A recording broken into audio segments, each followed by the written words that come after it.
Sword Art Online is an interesting show. What was once a cultural phenomenon in the anime space has now become one of the most hated shows on the internet. Trust me, SAO has its moments, but for the most part, I think the show is pretty solid, with it having some really high highs, especially during Alicization. However, for a show called Sword Art Online, the main characters are only in SAO for 14 episodes. The show has 4 seasons! So today, I'm going to turn SAO into a masterpiece. Okay, maybe not that good, I won't act like my writing skills are the best ever, but I'll try my best to take SAO and turn it into a more cohesive, overarching narrative across multiple seasons. This version of the show will only take place in Aincrad, integrating characters, story arcs, settings, and all that jazz from other seasons as well. Now, I know the author of the series has sort of already rewritten the show with SAO Progressive, but that's going floor by floor. And for the purposes of this video, I'm doing at most like 5 seasons, probably 3 or 4, so that's just not gonna work. Alright, enough chit chat, it's time to rewrite Sword Art Online. In my opinion, the first episode of SAO is almost nearly perfect. It establishes the world, characters, and stakes super well. Everybody is trapped within the game Sword Art Online and can't leave until they clear all 100 of its floors. On top of that, if you die in the game, you die in real life. It's a super simple but engaging concept, which drags the audience in right away. It also introduces the GOAT himself, Klein. Don't worry, we're gonna give him way more to do in this rewrite. This first episode doesn't really need any sort of tweaking, but if I had to add something, it would be a scene of a middle school classroom. While other students are laughing amongst themselves, Kirito or Kazuto sits at his desk on his phone, probably watching an ad for SAO. He walks through the halls without saying a word to anyone, the words of his peers being muffled. Almost in a haze, Kirito walks back to his house, ignoring his sister and immediately entering SAO, where all the muffled sounds suddenly disappear. I added this to show how SAO is Kirito's escape, a place where he can leave the real world behind and be this idealistic version of himself. In all honesty, this is only added in so we can add more context to Kirito's character arc at the start of the series. Episode 2 is also going to be relatively the same, but we'll start off with a montage of Kirito gaming, fighting mobs, doing side quests, finding rare items, stuff like that. While he does that, we learn a month has passed since the game began, and in that time, 1,000 players have died, and they haven't even been able to clear the first floor. That night, Kirito would enter a town and meet up with Argo the Rat, an info broker and a fellow beta tester like Kirito. She gives him a bit of info for free, that the boss room has been found, and a meeting is being held tomorrow to discuss it. For a price, she also tells him about a nearby dungeon with some high-leveled monsters and rare items, and so Kirito naturally goes to take it on. While exploring the dungeon, he encounters another player, a girl wrapped in a red hood, taking on the monsters. After defeating the monster, her sword breaks, and she instantly summons another one, relentlessly taking on the monsters without a care for her depleting HP. Kirito jumps in to save her, making quick work of the monsters and catching the girl before she passes out. The girl wakes up in a forest outside the dungeon. She thanks Kirito for saving her, but grabs her belongings and heads back into the dungeon. Kirito asks if she's insane, but she says this is her choice. There's no way they'll make it out of this game. She'll never be able to go back to her life. So the least she can do is die on her own terms. This makes Kirito increasingly upset. He tells her about the boss room meeting and that if anything can give her the hope she needs, it's that. The girl reluctantly agrees to go, but still thinks everything is pointless, and walks away. This is the start of Asuna's character arc in SAO Progressive, and it's a really good one, so of course I'm keeping it. The episode would end with the boss meeting, where Kibao, another player, would blame the beta testers for hoarding information and stealing all the good items for themselves, creating inner tension inside of Kirito. Episode 3 is pretty much just the original second half of Episode 2, with the group taking on the floor 1 boss. Before the raid, we would still get that scene of Asuna trying the bread with the cream, showing that in reality she's just a teenage girl trapped within dire circumstances. The interactions between the two would also be a lot more awkward, because Kirito is a socially awkward 14-year-old. Anyways, the boss fight goes the exact same way as canon, leading to the raid party leader, Diavel, dying, and revealing that he was also a beta tester. But no potion. Bro could have just drank the potion. He's dying to a powerful attack or something. He's not dying in a stupid way. Anyways, Kirito and Asuna finish off the boss, Kirito gets his black coat, and he's outed as a beater. Kirito realizes that the raid team will never work together unless they have someone to hate, and so he becomes that villain, the egotistical player who will do anything to make himself stronger. As Kirito makes his way to the second floor, Asuna follows him, saying she can see through his mask, that she may not know him well, but that's not the boy who saved her. Kirito asks why she's following him, and Asuna says it's all his fault. She was content dying on floor 1, but now he's given her hope that maybe they can beat this game. So from this point on, Kirito is her reason for living. Like it or not, he's stuck with her. This is the start of the two's partnership, which will remain present throughout the entire first season. Episode 4 begins with the finale of the floor 3 boss fight, with Kirito and Asuna landing a combo attack, which takes it down. Kirito gets annoyed looks from the other raid team members, most of which have formed into 2 guilds: the Aincrad Liberation Front and the Dragon's Night Brigade. In the progressive novels, Kirito still gets along relatively well with these 2 groups, but in this rewrite, they all flat out hate him, as Kirito keeps up his villain persona. Regardless, they make their way to floor 4, and on their way to the town, Asuna scolds Kirito for acting so edgy, which makes him a little embarrassed. But their conversation is cut short when they find the floor 4 town decked out for Christmas. This makes Asuna nostalgic and a bit upset. She recounts her family's Christmas traditions, how her brother would come home from overseas, and how they would dress up in PJs drinking hot chocolate. Seeing Asuna upset, Kirito vows to make this a Christmas to remember. He contacts Argo and asks her for help to shop for a girl. Argo teases him, but Kirito denies any sort of romantic feelings. He says that while he's fine not thinking about the real world, Asuna isn't like that, and as her partner, he wants to make sure she can be as happy as she can. Along with Argo, Kirito picks out a Christmas-themed outfit for Asuna, and the two surprise her. Asuna is shocked and puts on the outfit. She's beyond happy, as Kirito has helped her get through a pretty tough time. The two then enjoy Christmas together, finding a tavern and getting some hot cocoa. This episode is meant to be a break from all the high-stakes action, while also making sure we know that Asuna and Kirito have very different perspectives. One almost embracing SAO, and the other wanting nothing more than to leave.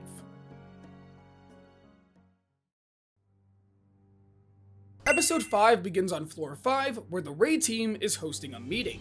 All of a sudden, Lind, leader of the DKB, receives a notification that his guild has cleared the floor. This creates a lot of tension amongst the group, as Lind didn't order anyone to take on the boss, but the Liberation Front just doesn't believe him. As tensions rise, Kirito, Asuna, Argo, and their friend Egil make their way to a tavern to discuss everything. Kirito deduces that someone must be trying to cause conflict amongst the guilds. Asuna asks for what reason, but he's at a loss. Argo says she'll snoop around for any sort of info, but it would be a lot easier if someone here was a member of the DKB. Asuna then comes up with an idea to infiltrate the guild's New Year's party. Kirito asks how she'll do that, and she says it's simple. Lind has a giant crush on her. And so on New Year's Eve, the group splits up. Asuna goes to attend the party, while Kirito and Egil scout out the area. Inside the party, Lind is ecstatic to see Asuna, telling her she would be much better off with them instead of that horrible beater. The insults towards Kirito make her upset, but she keeps her cool. Inside the party, she notices a strange man with a hood walking out of the party, and she messages Kirito about it. Kirito and Egil follow the man, only to find a group of Aincrad Liberation Front members outside the base, led by Kibao, saying they want a word with Lind. As tensions between the two guilds rise, Kirito attempts to say someone is trying to make a conflict between the guilds, but Kibao isn't having any of it. Why would they trust the beater? Egil steps in, saying if they won't believe Kirito, then believe him, a comrade they fought alongside. Kirito sees the hooded man get away, and Asuna is still listening to Lind. Ego tells Kirito to go, that he can hold these guys off. Kibao laughs, saying that he can't possibly take all of them on himself. But Ego says he doesn't have to, as Argo shows up to tag team the group. While they keep the Aincrad Liberation Front busy, Kirito rushes towards the hooded man, who is surprised Kirito was able to catch up to him. Kirito asks why he's doing this, and the man says it's simple. If the raid party tears itself apart, the game will never be beaten. He says that Kirito should be thankful. After all, he wants nothing more than to live in this game. To be the ideal version of himself, he can never be outside. Kirito doesn't deny this, but he thinks of Asuna and tells the hooded man that this isn't about them. The hooded man, who introduces himself as Morte, challenges Kirito to a duel, and during this fight, Kirito is almost killed, but not before the guilds appear alongside Kirito's allies. They learn what was really going on, and with Morty now busted, he cancels the duel and leaves. Kibao and Lin say they still don't trust Kirito, but thank him for tonight. Meanwhile, Morte meets up with a group of other hooded members, saying the plan was a bust, but they have other methods. He refuses to let this game get cleared. The boss of the group, his face obscured, says no matter what, they won't let anyone get in their way of their fun. This is obvious setup for Laughing Coffin, one of SAO's overarching antagonistic forces. Next episode is just a fun episode about really playing SAO. Kirito and Asuna decide to take on a dungeon on floor 8, a massive tree hollow. According to Kirito, the boss here drops a rare item that can help forge a super OP sword, and his initial sword has sort of run its course. Asuna finds Kirito's excitement over this to be kind of cute, which makes him flustered. Regardless, they make their way through the dungeon and eventually reach the boss, a jungle dragon. The boss is very high level, even higher than the duos, but it's here where we really get to see their full teamwork on display, as they effortlessly take on the boss after Kirito recognizes its attack patterns. It comes down to one last attack from Kirito, and they obtain the item, a tree branch infused with draconic energy. Kirito takes it back to a blacksmith, and forges his new sword using the branch and his old blade, creating a black sword with the sturdiness of a dragon. Just then they receive a message from the raid party saying they found the boss room. The raid party assembles outside the floor 8 boss. Lin and Kibao are still leading the charge, and they enter to find the boss being a fairy-like creature who's able to heal itself. Its attacks and movements are unlike anything the players have encountered this far. Almost a dozen players are killed before the guild leaders force a retreat. While the group reconvenes, Asuna takes a stand. With newfound fire in her eyes, she creates a plan that utilizes the boss's attacks against her. But it requires proper coordination, giving them enough time to distract from Kirito, who will serve as their ace. While nobody really wants to give Kirito the glory, they agree to do it, as they're really out of options. From there, the plan plays out exactly as Asuna wanted, with Kirito gaining enough time to charge up a powerful assault and defeat the boss. The guild leaders come up to Asuna and thank her, that without her they would have been toast. After the boss fight, Kirito asks Asuna if he's holding her back. He says as a guild leader she could really excel, but this makes her very upset, saying that she's his partner, and that's how it's going to be. Kirito is relieved to hear this, as the two reaffirm their camaraderie. However, this is setting up Asuna as a very important person on the front lines. We skip forward to a couple of weeks, as the group is now on floor 10, a floor inspired by feudal Japan. They've been stuck on this floor for about 2 weeks, as nobody has been able to find the floor boss. So Kirito decides to take on a side quest that he remembers hearing about during the beta. Asuna becomes intrigued, asking about it, but he has no idea. He tells her that he was too busy making his way through the floors, as when they got to floor 10 the beta was basically over. But Kaiba has seemed to change things around, so he says it's a perfect time to do the side quest, and Asuna agrees. After getting some info from Argo, they make their way to a tavern to find a samurai, who gives them the side quest. He says that the princess of the city is in dire need of their help and gives them a royal invitation. Kirito and Asuna make their way to the palace, using the invite to get inside and meet the princess of the city, Koharu. She says that her beloved father has been missing for quite some time now, and she needs valiant warriors to assist her in making her way into the Blood Forest. Kirito and Asuna agree to do this, but not before another group arrives. It's Klein, along with his guild flirting Kazan. To Kirito's surprise, Koharu's actions are far more human than what an NPC should be capable of. but he keeps it to himself. Kirito and Asuna are given new armor as a part of the quest, and Asuna and Koharu become quick friends. Meanwhile, Kirito and Klein catch up, with the former apologizing for running off on him. Klein says it's all good, after all he's just glad Kirito's alive. Asuna then talks about how much she loves Koharu, that she's super fun. This again causes Kirito to think about the princess, and just what makes her stand out from other NPCs. Kirito, Asuna, and Furin Kazan then accompany Koharu into the Blood Forest, a notorious area of the 10th floor where the deadliest monsters are said to roam. Koharu even joins the party, demonstrating her own combat prowess and skills. During the trip, her and Asuna become even closer, bonding over things like having a parent that has high expectations for them, Asuna with her mother and Koharu with her father. Despite that, Koharu knows her dad only wants what's best for her, and that's why she's determined to find him. Kirito asks Klein if Koharu is acting almost too human, but he says maybe the coding is just more advanced due to the quest being so special. Kirito still isn't buying it though. Eventually, the group finds a monster base, and the one leading them is none other than Koharu's father, having been transformed into a demonic samurai. While heartbroken, Koharu reaffirms her resolve with the help of Asuna. They take on the base, leading to a boss fight against the city's shogun. Koharu pleads out to her father to come back to his senses, but he's too far gone. In a moment of weakness, the princess falters, but Asuna saves her. She lashes out at the shogun, telling him to wake up, that his daughter came all the way here to save him. Meanwhile, Kirito can't stop thinking about how this isn't set dialogue. Koharu is reacting to things like a person would. Just what has Kayaba created? Eventually, Asuna takes down the shogun, and in his final moments, he slightly regains his sense of self, making amends with his daughter and telling the others that the one who made him like this lies dormant underground, in the ruins of an ancient empire. Despite the quest being cleared, Koharu decides to stay with the group, wanting to destroy the beast who took her father away. With the group back at the palace, Kirito tries something out. He asks Koharu basic commands, like to show her stats, that he wants an in, and to log out. But she doesn't get what he's saying. It's as if she's a real person living in the world of Aincrad. In an awkward fashion, Kirito bids her farewell, and that night can't get any sleep. The group, now at their next objective, march towards the underground ruins.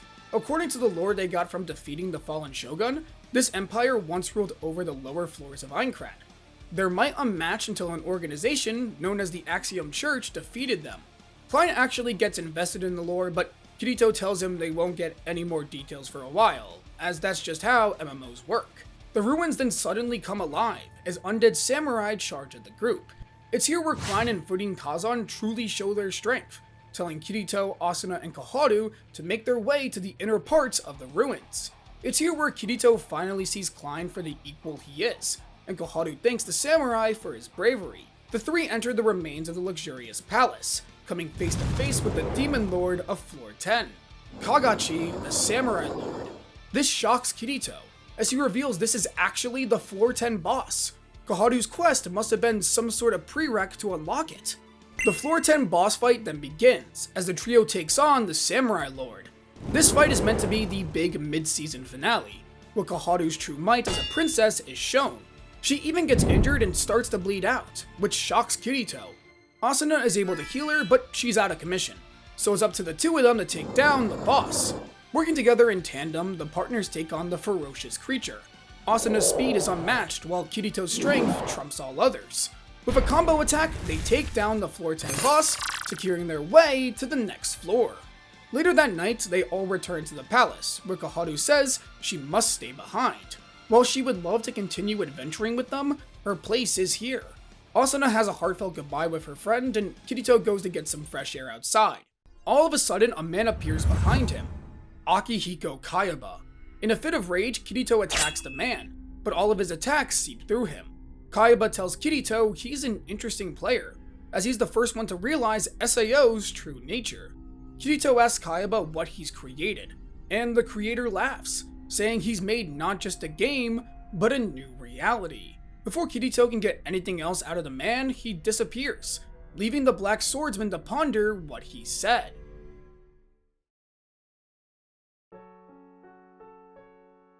Episode 13 would actually cut away from SAO entirely, focusing on Kirito's sister, Suguha, and the state of the families affected by the SAO incident. It's revealed that Kirito's mom and dad are both absorbed in their work to distract themselves from the grief, and that Sugu has been doing the same with school and kendo. She visits a comatose Kirito in the hospital, and this is when we learn his real name, Kazuto Kirigaya. Suguha tells her brother she should have spent more time with him, that she shouldn't have judged him for being a shut-in. She wants to see him more than anything, to talk about life, to smile, and have fun like they used to when they were kids. As she leaves the hospital, she's stopped by a man who introduces himself as Seijiro Kikuoka, a member of the Ministry of Internal Affairs Telecommunications Bureau.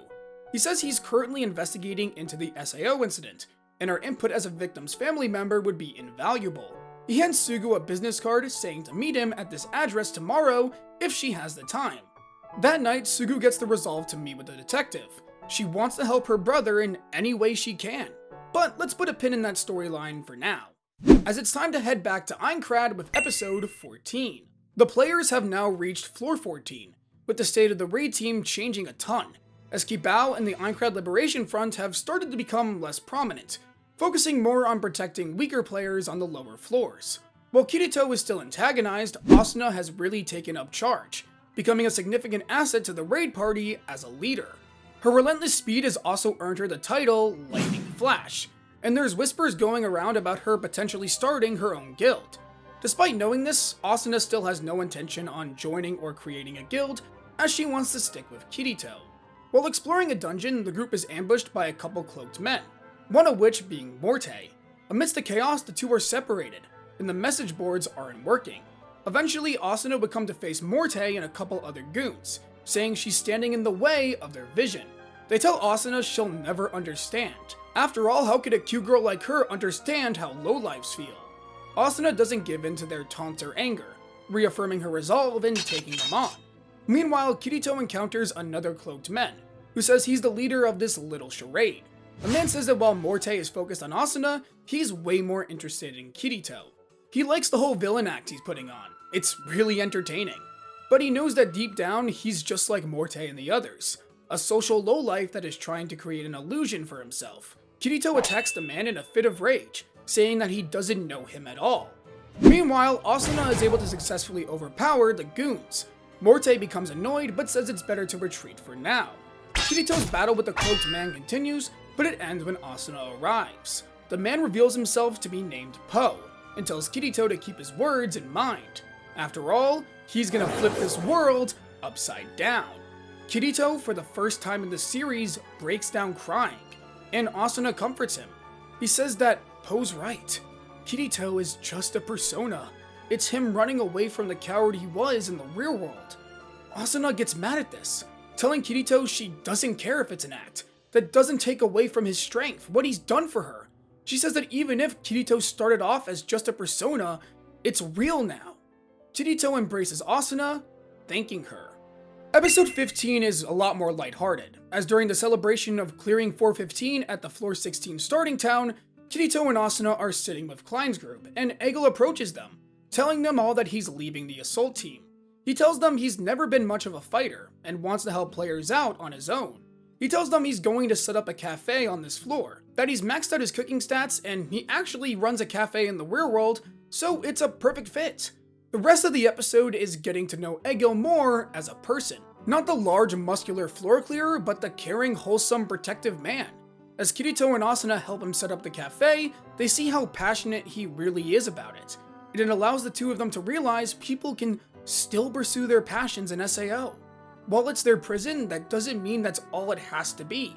Egil may be away from his wife, his everything, but he tells the two as long as he can make people smile in this desperate situation, that's all that matters to him. After everything is said and done, Egil whips up the duo a cup of coffee on the house, serving the duo as his first ever customers. At the floor 16 raid team meeting, a new player joins the assault team, Heathcliff. From the moment he arrives, there's this feeling of authority surrounding him. He talks back to Lynn with his own input, commends Asuna on her skills, and really just makes himself known. According to the rumors, he took down the floor 12 secret super boss by himself and in just 4 attacks. Heathcliff apologizes for not joining the assault team sooner, He said that he didn't want to be a simple player, but a leader. He couldn't lead if his skills didn't trump all others, and he won't lead them to their deaths.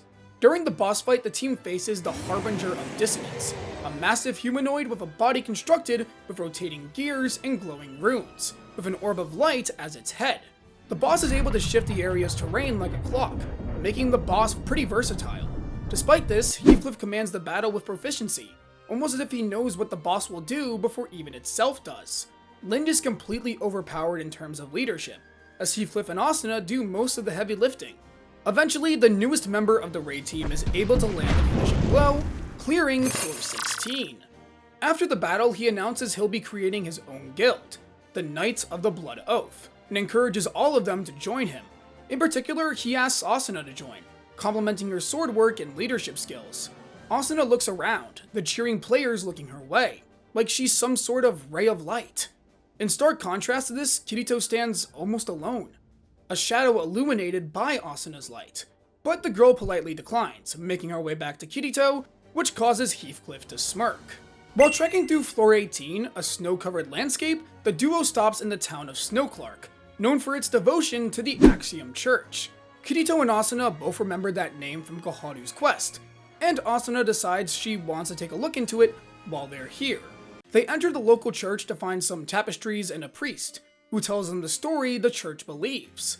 Apparently, long ago, mankind lived on the surface, but it was eventually ravaged by a great calamity. A man turned into a god of darkness through his anger and rage for the world. In a moment of desperation, his sisters, filled with regret over their brother's actions, transformed into the goddesses Stacia, Solus, and Terraria. With their newfound power, they forged the floating castle of Aincrad, sending it high into the sky to escape their brother's clutches. Obviously, Kirito and Asuna both know this isn't real. After all, SAO is just a game. But it makes Kirito intrigued about the overarching story Kayaba has set up. What role will this god of darkness and the goddesses play? Will they be future bosses? Maybe Kayaba is planning an event regarding the church. The priest says he wishes he could teach them more about the Axiom Church's ways, but the place that's best for that is the religious capital of Centauria on floor 62. It's here where a quest notification pops up. Research the Axiom Church. And it's at this point Kirito realizes they've unlocked a unique quest. That night at a restaurant, the two investigate the quest instructions, encouraging them to seek out religious temples throughout Aincrad and learn all they can so they can enter the cathedral on floor 62 and meet with the Pontifex. Kirito thinks that there has to be more to this quest, and Asuna agrees. This isn't meant to pay off anytime soon, just a hint at how Kayaba views this world as his story to play out. Episode 18 is the start of a new arc, where Kirito and Asuna are exploring floor 16 in their free time and save a group of players known as the Moonlit Black Cats. The group takes them back to their base, a small homey cabin, and gives the duo a meal as thanks. They're far weaker than both Kirito and Asuna, and so ask them a favor. They say they aren't super strong, but they heard of an item in a dungeon on floor 15, a guild flag. They say that they were all friends outside of SAO, and they want to make their base feel a bit more like home. Kirito and Asuna decide to help them out, but not before training them, and so the two take them under their wing. Kirito especially becomes closer with the youngest member of the group, a girl named Sachi, as he sees his little sister Suguha in her a lot. The group even visits floor 22, a forest with a massive lake, and have a day of relaxation with each other. One night while everyone is asleep, Kirito finds Sachi outside stargazing. She thanks Kirito for all his help. I mean, he and Asuna even skipped out on the floor 20 through 22 boss fights to help them. Kirito says with Heathcliff and the Knights of the Blood Oath leading the charge, they had nothing to worry about. He says that SAO is a place where anyone can be who they want to be, and he wanted to help their guild do that. He also admits that Sachi reminds him of his little sister, which makes her laugh. She then teases him about his relationship with Asuna, but he denies it all, saying that they're just friends. From inside, Asuna watches with a smile, happy to see that Kirito is finally opening up a bit more.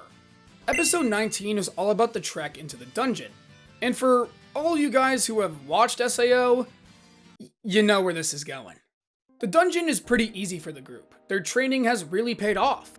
However, at one point they find a chest in a secret room, and one of the guild members reluctantly opens it before Kirito realizes it's a trap. The room then locks as dozens of monsters spawn in. Despite their training and Kirito and Asuna's overwhelming power, There's just too many of them, and the duo watches on in horror as the moonlit black cats are cut down one by one, including Sachi. In a fit of rage, the two defeat all the monsters and teleport out of the dungeon. The two are distraught, struck with grief. They were supposed to help them, train them, and now they're the only ones left. Kirito tries to comfort Asuna, but he's just as broken. He thinks to himself, what good is acting like a hero if people will just get killed? He looks at Asuna, his eyes cold and emotionless. That night, the two burn down the guild's headquarters, hosting a sort of pseudo-funeral for the fallen friends. This reaffirms Asuna's desire to get out of the game as quick as possible. She won't let any more of her friends die. With the death of their friends, Kirito and Asuna are pretty much avoiding each other entirely in their grief. Kirito goes to Ego, where he talks about his insecurities. Ego tells him that there was nothing he could do in that situation. It doesn't matter how strong he is, that was never going to end the way Kirito and Asuna wanted. Kirito knows that. He knows he couldn't have changed things. But it's really not that which hurts, it's the fact that he lost them. For the first time since Asuna, he had really gotten truly close with someone, and that made losing them all the harder. He wonders if Asuna is better off without him. I mean, if he distances himself from her, he doesn't have to care about her dying. Ego gets mad at Kirito, saying he's wrong. First of all, Asuna is Kirito's anchor, his partner. To let her go would just be stupid. Second of all, he does have other connections. He's human, whether he wants to admit it or not. Ego's words strike a chord within the young man. He thinks about how much of a shut-in he was before SAO, and thinks to himself that maybe he has changed. And that's probably all thanks to Asuna. Still, he thinks that maybe going solo is what's best for her. It isn't about him wanting to forget her anymore, rather, what's best for his best friend. Meanwhile, Asuna is out shopping when she runs into Heathcliff, and he asks her where her partner is. She says things are a bit complicated right now, and Heathcliff decides to accompany her. He tells Asuna she has nothing to worry about. She's an incredible player, and if Kirito can't see that, then he's just an idiot. Asuna says he does treasure her. It's just, he feels responsible for the death of their friends, and she thinks it's changing him. Heathcliff says grief affects everyone in different ways, and that change is a natural part of life. Before bidding her farewell, he says that his offer still stands, and that the KOB would love to have her. That night, the two reconvene. They don't say much to each other before going to sleep, as the Floor 25 boss begins tomorrow. Before the season climax, we skip back to Sugu, who sits in her room, a look of regret on her face. She turns to her desk, where a box rests. We see a flashback to about 4 months ago, where she meets up with Mr. Kikuoka. He reveals to her that this was a ploy to get her to come here. He asks her if she wants to see her brother, pulling out a nerve gear. Sugua is taken aback, and the officer reveals the true purpose of this meeting. He says that while Kaiba's code is secure, there's a tiny crack in it, and so they've installed this nerve gear with the ability to collect data about SAO from the inside. They would offer to go in themselves, but the officer says that Suguha looked so sad and wanted to do whatever she could to help. The young girl is taken aback and asks if she can have some time to think about it. Kikuoka of course agrees, saying he never expected her to accept it so soon. He gives the girl about 4 months, enough time to think about it and say any farewells. We see the next 4 months go by as Sugu goes through the motions of school, hanging out with friends, visiting Kirito, and kendo practice. However, every night she stares at the nerve gear, unsure what to do. And so we skip back to present day. Sugu looks at her school uniform hung up in her closet, her kendo stick, and finally a picture of her and Kazuto right next to the nerve gear. Suguha grabs her phone and calls up Kikuoka with a determined look, saying she'll do it. We then skip back to Aincrad, as the raid team, led by Heathcliff and the KOB, ready everyone for the Floor 25 boss fight. It's been a little over a year since the death game began, and they've made great progress. They enter to find a two-headed giant, which roars out as the boss fight begins. Episode 22 is all about the boss fight. The giant is unlike any other boss they faced. It has no gimmick, just brute force, which dominates the raid team. For the first time since Floor 15, players die. Over a dozen of them. Lind, wanting to protect his guildmates, takes it upon himself to protect them, and just like Diavel, dies at the hands of a floor boss. Before that, he looks at Kirito, entrusting the rest to him. Heathcliff and Asuna both decide they want to retreat, but Kirito ignores them, standing his ground and taking the boss on by himself. Asuna tells him it's suicide, but he doesn't care. He won't let any more people die. Asuna wants to help him, but he tells her to leave it to him alone. Through sheer skill, Kirito defeats the boss single-handedly. However, Asuna is annoyed. She asks why he didn't let her help, and Kirito tells her they'll talk later. After they made their way to floor 26, Kirito leads Asuna out to a field, saying he wants to break up their party. In the season 1 finale, Asuna and Kirito have their fallout. Asuna is enraged by Kirito wanting to break them up, but Kirito says he's seen how Asuna has grown into a leader. He's holding her back. The Moonlit Black Cats incident made him realize he's not capable of protecting everyone. Heathcliff, however, he can protect her and help her become a better player than even him. Asuna lashes out at Kirito. She says he can't do this, that he's the one who forced her to live on floor 1. He can't just abandon her. Kirito says it's for the best. After all, he was always meant to play this game solo. Asuna, in a moment of desperation, challenges Kirito to a duel. If she wins, the party stays together. Kirito reluctantly agrees, and the two have their first ever proper battle. Asuna is quick on her feet, but Kirito trumps her in every way. She might have become a veteran player, but Kirito has been playing games his whole life, and no amount of progress is going to beat that. At least not yet. Kirito ends up winning the duel and getting rid of their party as Asuna begs and sobs for him not to. Kirito says nothing, thinking to himself this is for the best as he walks away from Asuna. We then see the KOB headquarters, where Asuna now stands in a guild uniform. Heathcliff welcomes Asuna with open arms, appointing her as vice commander. The joyful Asuna is gone, replaced with a stoic and cold girl who only cares about escaping the death game. Meanwhile, Kirito fights alone in a dungeon, taking on hordes of monsters all by himself. Using this to convince himself he's better alone. He's always been alone, and it's time he stops trying to convince himself he can be anyone else. We then see a digital space, where a masked woman seems to be encrypting lines of code. Her eyes then glow as she says something along the lines of, "Yes, father."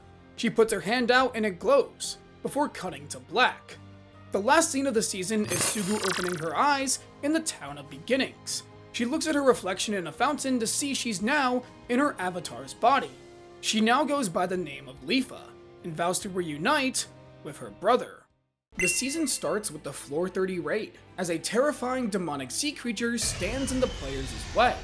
The raid party is made up of members from several other guilds, including Klein and his footing Kazan.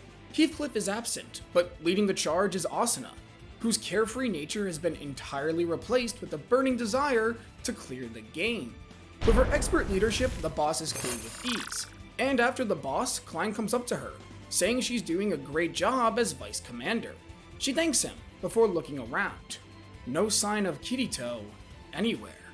Back at the KOB headquarters, Asuna gives her report to Heathcliff, who was quite pleased. He says more and more players have enlisted with the guild since she took up the mantle of vice commander. The morale for clearing the game has never been higher. Asuna thanks him for the praise, but she's clearly upset. Heathcliff asks if this is about the Black Swordsman, since he hasn't been seen at the last 5 boss raids, and she nods. Heathcliff tells her not to bother with him. He was foolish enough to turn her away, which makes him, frankly, an idiot. But despite this, Asuna can't shake off her anxiety, wondering where her former partner is, if he's even alive. At the same time, on floor 27 of Aincrad, amidst a deep mystical forest, we see Kirito taking on a group of monsters single-handedly. He makes quick work of them before taking out a map and eventually reaching what seems like a rundown church. He investigates the mural of the gods on its ruined walls, depicting what seems to be Aincrad amidst flames, with the dark god smiling. This updates his Axiom Church quest, as the next phase activates. In the time since he left Asuna, Kirito has put all his focus on clearing other objectives in the game, as SAO allows him to be this strong person. Plus, with Asuna on the raid team, they don't really need him. All of a sudden, Kirito stops right in his tracks, as an arrow lands right in front of him, as from a distance, someone aims another arrow at the solo player. The barrage continues, with the arrow's aim having extreme precision. Despite Kirito's insane skills and stats, he's being overwhelmed. This forces him to use a teleport crystal to escape to the nearest safe zone. The sniper gets irritated, their full face still hidden. The next day, Kirito seeks out Argo on floor 28, meeting at a tavern. Argo asks how he's been, and that him and Asuna should really hit a bagel sometime. Kirito tells her to drop it. He doesn't want to talk about Asuna. Argo is clearly annoyed by this, but Kirito is paying her, so they get straight to business. Kirito asks Argo about the sniper who attacked him, and Argo says they've gained a reputation as the Phantom Archer. Apparently, they've killed super bosses with only 4 arrows, while also killing multiple players on the lower floors, which has led to them getting a bounty from both the ALS and DKB. The annoying part is, nobody has ever seen their face. Kirito thanks Argo for the info before leaving, but she stops him. She says that Asuna is worried about him, that he really needs to let her know he's alive. Kirito just grunts and walks away. Meanwhile, we pick up with Leafa on floor 12, who's been in the game for quite a while. A couple things have occurred since then. First of all, just like Kikuoka thought, all contact between the Force and her was cut off as soon as she entered the game. Even if they're getting data from her nerve gear, she has no idea what they're even extracting. Secondly, nobody seems to know a Kazuto in the game. But knowing her brother, he's probably on the higher floors. He's too much of a hardcore gamer not to be.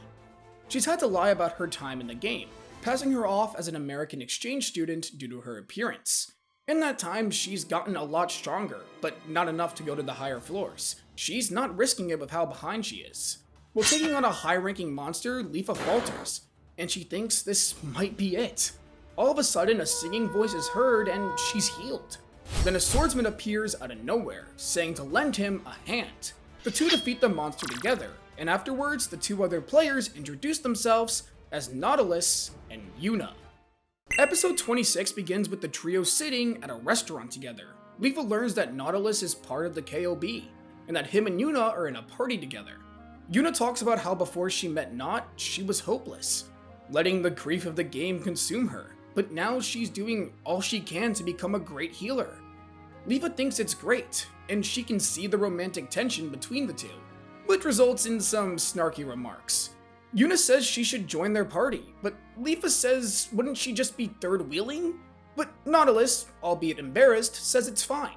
She seems competent enough. And so Leafa joins up with them, hoping that by working together, she can get strong enough to find Kazuto. Speaking of which, Kirito is doing some grinding outside of town on floor 29. A mob gets the jump on him, but before he's hit, a dagger comes out of nowhere, hitting the mob's weak spot and killing it. Kirito looks over as a girl walks up to him, introducing herself as Sinon. She hands him a potion, telling him to drink it, and he does. After that, she recognizes him as a notorious black swordsman. And despite not wanting to, Sinon insists he buy her lunch as a thank you. While sitting down, the two talk. Sinon says she's been playing SAO with her boyfriend, so it's been a lot easier to cope with the whole death game situation. Kirito says she can drop the friendly act. Phantom Archer. Sinon is shocked, asking how Kirito knew. He says it was obvious. That potion was clearly poisoned.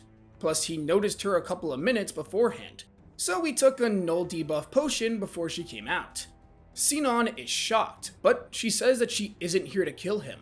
Kirito says she isn't doing a good job at being convincing, but she just hands him a piece of paper before leaving. It's coordinates, signed by a man named Red-Eye Zaza. Kirito knows who this is all too well. He's a high-ranking member of Laughing Coffin. Sinon returns to floor 28, in a misty and decrepit forest, where Red-Eye Zaza waits for her. The two embrace one another in a hug. Zaza says that she's such a good girl, calling her by her real name, Asada Shino, and that as long as she sticks with him, they'll be able to live in this reality forever. We see flashbacks to the real world, where a younger Asada is sad and a young man reaches out to her with a comforting smile. That image erupts into flames, revealing Zaza's vicious and murderous glare. Sinon trembles, but she pushes past it and kisses him, saying that this is her world now, that she won't leave the only person she's ever loved behind. she won't allow him to become something else entirely and lose himself to this world, even if it means abandoning who she is and becoming a murderer. We transition back to the KOB headquarters, where Asuna and Heathcliff spar. The duel is pretty one-sided. Despite Asuna's skill, Heathcliff is just on a total other level. I mean, he's called SAO's best player for a reason. After winning, Heathcliff says she's getting better, but her reflexes could be even faster. Asuna thanks the commander for the sparring session, before leaving. Outside, she's approached by a girl with purple hair, who pats her shoulder saying she did amazing. Asuna berates her, asking why she's not in uniform, and the girl just laughs. This is Yuki, a member of the KOB who Asuna has become quite close with. Yuki asks her to come along shopping with her, and Asuna insists she needs to train. But Yuki won't let her, dragging her along to town. While they shop, we really get to see the more human side of Asuna, how Yuki has sort of become this anchor for the vice commander after Kirito left. In a moment of weakness, Asuna says she has a friend she wants to go after, but she says he may not want to see her.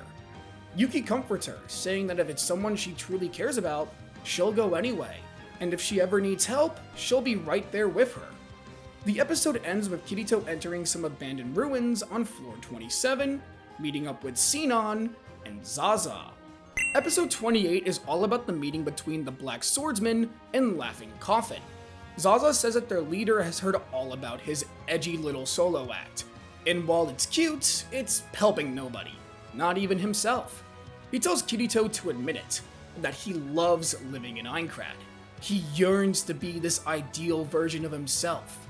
In an almost grotesque manner, he grabs Sinon, saying that in this world, him and his beloved could live the way they've always wanted, away from all the bullies that tormented him. He says that Kirito should join them, that by working together they can make sure they can continue to live as the best versions of themselves. Kirito calls Zaza delusional. Yeah, he does like living in SAO more than the real world. But this isn't just about them. He might have left the raid team, shut everyone out, but he will never stop the people he cares about from clearing the game. They have lives outside of Aincrad. Zaza groans, disappointed, and tells Sinon to deal with him. This leads to a duel, swordsman versus sniper. During it, Kirito pleads for her to rethink her actions, that killing people to live in a fantasy isn't the way to go about it. Sinon says it's the only way to keep her boyfriend even a little bit like himself, but Kirito says her boyfriend is gone, replaced with a monster. The battle rages on until Kirito gets Sinon into the yellow, and then cancels the duel. She asks where he's going, and Kirito says he won't kill another person. As he walks away, Sinon shoots him in the back, but he just keeps walking, telling her there's more to life than just SAO for her. She asks what about him, and he says that this is all he has. But she has a chance to truly live once this is all over. With that, Kirito walks away, making Sinon ponder what he said. She thinks back to her boyfriend's comforting smile, holding her down like a shadow, and it once again engulfs her, gaslighting herself into thinking Kirito knows nothing. Episode 29 focuses solely on Leafa's gang, as they help out another player by the name of Silica, a beast tamer who wants to capture a dragon on floor 14. Working together, the group makes their way through a dungeon where the dragons are said to live. You can really see how close the three have become, as they accommodate each other super well in battle. Eventually, Silica is able to find a dragon and tame it, naming the creature Pina. She thanks the group before adding her name to their friends list. This allows Leafa to really see how people are still living inside of SAO, and how much she appreciates having friends in the game. Episode 30 starts on floor 32, as Asuna and Yuki are taking on a super boss in the field. It's here where we get to see Yuki's strength as a player, with Asuna even remarking that she could best Kirito one day if she really wanted to. After taking out the boss, Yuki falls over and starts to cough. Asuna asks what's wrong, and Yuki says she's just feeling a little sick, walking away nervously. Asuna's confused. Nobody can get sick in SAO, so what's going on? Before Asuna can question her further though, she and Yuki are called back to the KOB headquarters for a guild meeting. Everyone is there, including Not. It's here where Heathcliff decides that all high-ranking members will be receiving bodyguards. A knight named Kurudil is appointed as Asuna's, but Yuki stands in the way, saying that nobody else can have her. Kurideal finds her taunts cute, but annoying, and so Heathcliff decides they'll settle things with a duel. Things go as you expect, as Yuki with her unrelenting power shits on the knight, easily winning and being dubbed Asuna's bodyguard. This puts the Vice Commander's mind at ease. Maybe she was overthinking things. However, that night, Yuki returns to her room, coughing non-stop and even throwing up. Something that just shouldn't be possible in this virtual world. As she falls asleep, a man appears in front of her. It's Kayaba, his hand glowing with code as it falls on Yuki. His only words being, "I won't let you die before it's your time. My world isn't that cruel." Yuki wakes up in a tent. She's a little weirded out and confused, but she looks around to find herself in a dark elf camp. And like the others, she now has elf ears. She's still able to open her menu, but her HP bar is gone. She walks around the elf camp and everyone seems to know her, like she's grown up there all her life. Yuki is confused, saying she needs to get back to the KOB. But the Dark Elves are just as confused, especially one called Kismel, who calls Yuki her younger sister. This gets Yuki absolutely pissed off, as we see a flashback to a young Yuki in the real world, with a girl who looks almost identical to her. She lashes out at the Dark Elf, saying she isn't her sister. In a fit of confusion and rage, she goes into the forest and just starts taking on monsters. But unlike normal, she actually bleeds out when she's hurt, just like Princess Koharu. In a moment of total weakness, she actually almost dies, but is saved as a mob disappears and is met by Kirito. From there, Yuki is all healed up, and Kirito asks what an NPC is doing acting the way she is. Yuki says she isn't an NPC, but a player, a member of the Knights of the Blood Oath. Kirito is shocked. He doesn't understand what he's hearing, and so he reluctantly agrees to take Yuki back to the KOB, back to Asuna.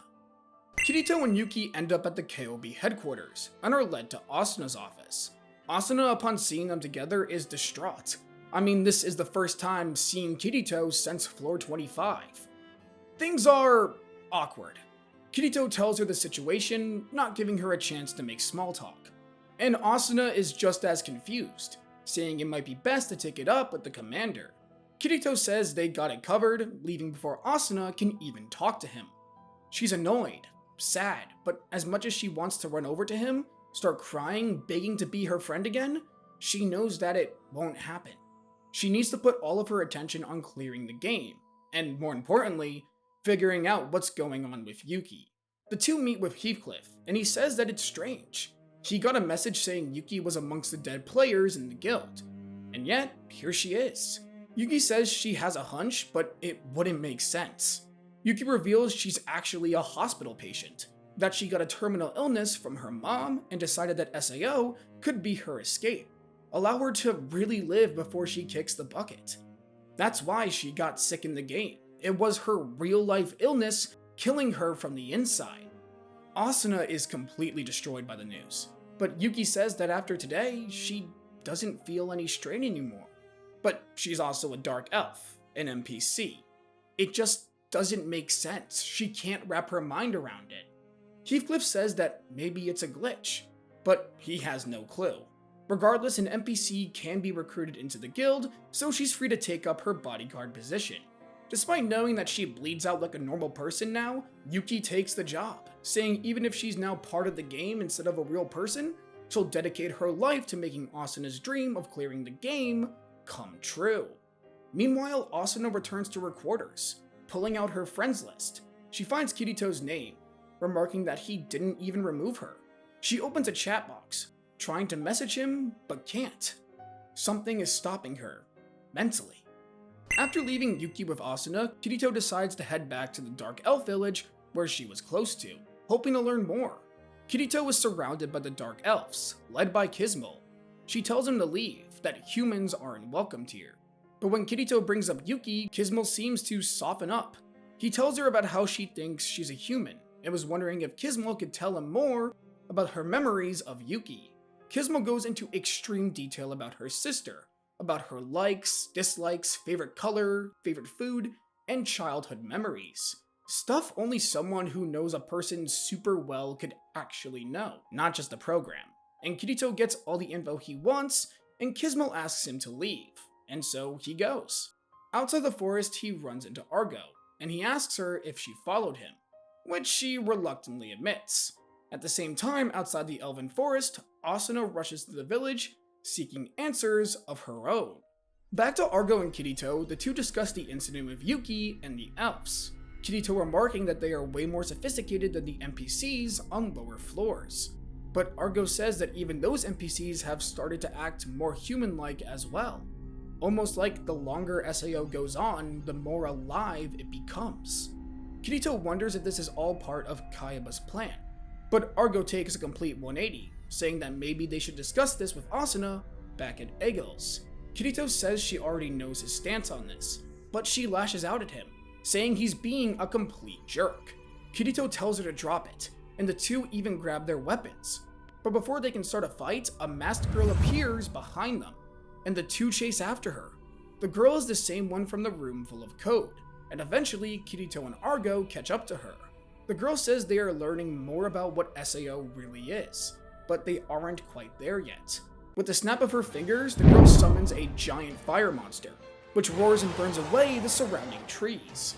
The girl disappears, leaving Kirito and Argo to fight the beast alone, and if they don't stop it, the Dark Elf Village is doomed to burn to ash. Meanwhile, Asuna sees the fire from a distance, and using her overwhelming speed, charges into the forest. Kirito and Argo are dealing significant damage to the monster, but it's still not down. It hasn't even reached half HP. Argo starts to panic, saying that this thing is on the same level as a floor boss. No, maybe even higher. Things start looking desperate, but Asuna shows up, landing a hit and driving it back. Kirito and Asuna exchange a look at one another, nodding. Forced to work together, Aincrad's dynamic duo takes on the monstrous foe in front of them, with help from Argo of course. At one point, Kirito makes a mistake, forcing Asuna to save him. The fight continues on, with Kismo and the Dark Elves looking on from the village, preparing their defenses. But there's no need. Kirito and Asuna pull off their iconic combo attack, and the monster is defeated. Argo and Asuna exchange a high five, but Kirito tries to walk away. Asuna stops him, saying that they really do need to talk. Argo, recognizing the totally not romantic tension in the air, politely excuses herself. The two say nothing for a few seconds before Asuna pleads for Kirito to come back with her to the KOB. Kirito is shocked. Him? In a guild? But Asuna says that the situation with Yuki made her realize she's not this cold vice commander she's tried to convince herself she is. She was angry when he left, and that became a desire to get out of this game as quick as possible, to forget about him as quick as possible. But when she almost lost Yuki, it was a wake-up call. She can't do this alone. She needs her partner.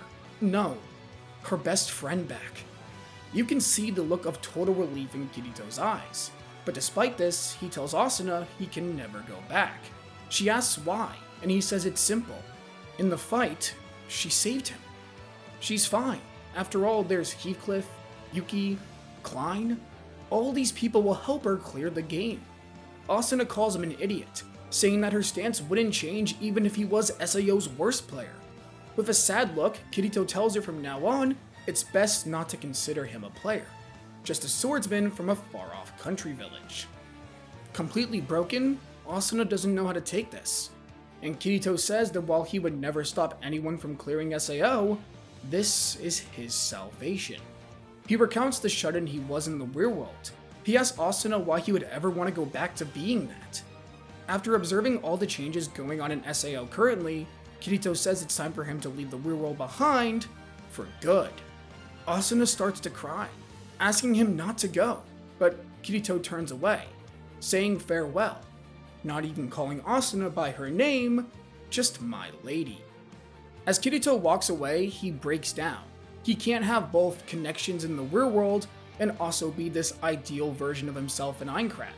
He either lives as Kazuto Kirigaya with Asuna and the others, or Kirito the Black Swordsman in Aincrad. Anything else would be too selfish.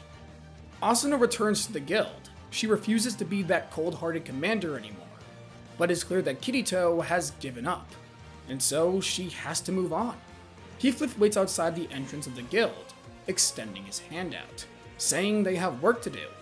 Asuna takes his hand as they go inside to discuss strategy for the next boss.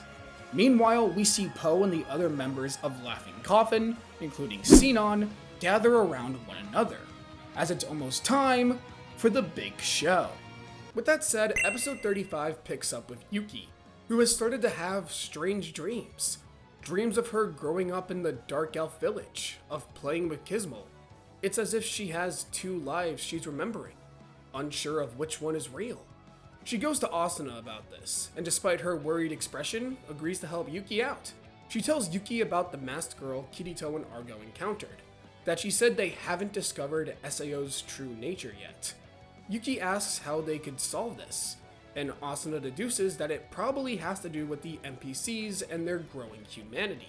Before either can go out to research, the alarm is rung, as Heathcliff calls the guild for the Floor 41 boss fight. At the same time, Kirito has made his way to the main floor of Floor 40, Zakaria, a community under the authority of the Axiom Church. Kirito has decided to look around for any clues surrounding Aincrad's lore, as he's becoming way more invested than he initially thought. While walking around, he hears about a swordcraft academy, where the top graduating students are able to take exams to become Integrity Knights, paladins of the church's capital city Centauria. Naturally, Kirito goes to the academy to learn more. It's here where he finds a student training, wielding a blade made out of pure ice. He approaches the boy, who recognizes him as one of the Outsiders, a term that quote-unquote natives of Aincrad have started to refer to the players as. Kirito asks him if he's a student, and he says yeah, introducing himself as Yujiro. Before Kirito can ask him anything else, the boy says that Kirito looks strong, and if he would like to spar. And so the two have a duel. Yujiro's fighting style is very similar to Kirito's, but a little more refined. Kirito is shocked that an NPC can be this strong, but Yujiro's reaction time and strategies are just like a player. The duel eventually ends with Kirito barely taking the win. Yujiro says Kirito is incredible, and that he should enroll at the school. Kirito thinks about it. He did decide to leave the real world behind. Enrolling at a school where he could actually excel might be a nice way to live. And so, alongside Yujiro, heads towards the Swordcraft Academy. Kirito and Yujiro arrive at the school, where Kirito is monitored in an entrance exam. Despite being a player, he's able to enroll at the school to increase his stats as part of a quest. Due to his insane level, Kirito passes with flying colors, being placed in the elite class alongside Yujiro, who agrees to be his roommate. While Kirito moves in, the two get to know each other more. Yujiro reveals he comes from a rural town on floor 38 called Rulid, and that he enlisted in the school so he could reunite with his childhood friend. Apparently, that friend, Alice, was so skilled with the church's teachings, she was sent to the capital. Yujiro, on the other hand, had no talents when it came to any of that, so the only way he could enter the central city and see Alice again is to become the best swordsman he can be and attempt to take the Integrity Knight exam. Kirito encourages him, and he says that he'll help him out along the way. The next day, Kirito begins his first day of school. He meets other members of the elite class, mainly nobles from prestigious families, one of which being Lina, who Kirito quickly becomes friends with, due to their love for the sword. After class, Yujiro was approached by a young girl named Yui. Yujiro tells Kirito she's an orphan here, and the school has taken it upon themselves to look after her and provide her with education. She quickly becomes attached to Kirito, calling him Big Brother, and the Black Swordsman can't help but feel some sort of weird way around her, like something's off. Episode 38 transitions us back to Leafa's group, as they hear about the raid team clearing floors 41 and 42. Nautilus says they're getting faster at clearing the game, which makes Yuna relieved, saying she can't wait to meet everyone IRL when this is over. Leafa agrees, as during this time she's become really close with the two of them. Yuna decides to host a concert in the middle of the town square, and both NPCs and players alike gather as she sings. It's here where Naut tells Leafa Yuna is his light, that her voice is all he needs to keep on going in this world. Leafa is happy for him, but despite having amazing friends, she still longs for her brother. When everything is over, Yuna is approached by none other than Asuna, who says her song was amazing. Not immediately salutes the vice commander, but with a friendly smile she tells him it's alright. Not realizes that something has changed about her. She's more friendly now. Open. Asuna thanks Yuna and Leafa for looking out for a member of her guild, and the two are more than happy to accept her thanks. Asuna gives the group some info, that there's supposedly a boss on floor 38. The KOB was supposed to take care of it, but she thinks it's better to let them do the job. Leafa, wanting to increase her level, is more than happy to take it on, and so Yuna and Nautilus also agree to go. Meanwhile, at the academy, the elite class is given the task of eliminating a powerful monster on floor 38 as well, the exact same one as Leafa's party. Kirito, Yujiro, and Lina are put together as a group, and so decide to spend the remaining time before the assignment training. It's been a couple weeks since Kirito enrolled, and he's become very close with his new friends and Yui, who watches eagerly from the sidelines. In that time, Kirito has learned a lot more about Yujiro and Lina's sword styles, and has even integrated some of their techniques into his own arsenal, while making sure to pass some of his tricks to them as well. As they finish, Yui comes over, wishing them luck and to come back safe, which Kirito reassures her they will. After that, Lina asks Kirito if she could talk to him in private. At Lina's dorm, she tells Kirito she's never met someone she's been so infatuated with, and confesses she has feelings for him. Kirito doesn't know how to react. A pretty girl just asked him out. He should be happy. It doesn't matter if it's an NPC, he doesn't consider himself a player anymore. Yet despite that, he can't bring himself to accept her feelings.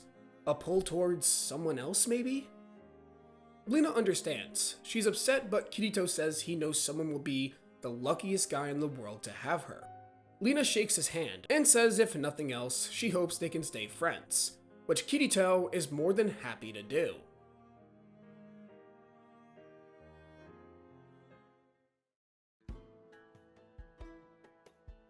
The next episode is the mission on floor 38. Leafa's party readies their supplies. Not says Asuna shared the boss's location with him, so he'll lead the way. Yuna analyzes the data, saying there's a town right before the boss, so it might be good to stop and rest up for the night there. Leafa thinks that's also a good idea, so they decide today will be all about making it to the town. Meanwhile, the Academy trio arrives at said town. Rule it. Lina goes off on her own to do some training, while Yujiro gives Kirito the grand tour. He meets the townspeople, and learns that Yujiro used to be a woodcutter, but after venturing into the northern caves and finding his blade, the blue rose sword, he learned swordplay on his own and cut down all the trees Rulin needed to get rid of. Despite this, Yujiro continues to compare himself to Alice, but Kirito encourages him, saying he's great too. Speaking of Alice, Yujiro meets up with her little sister, Selka, who is trying to live up to the standards set by her big sis.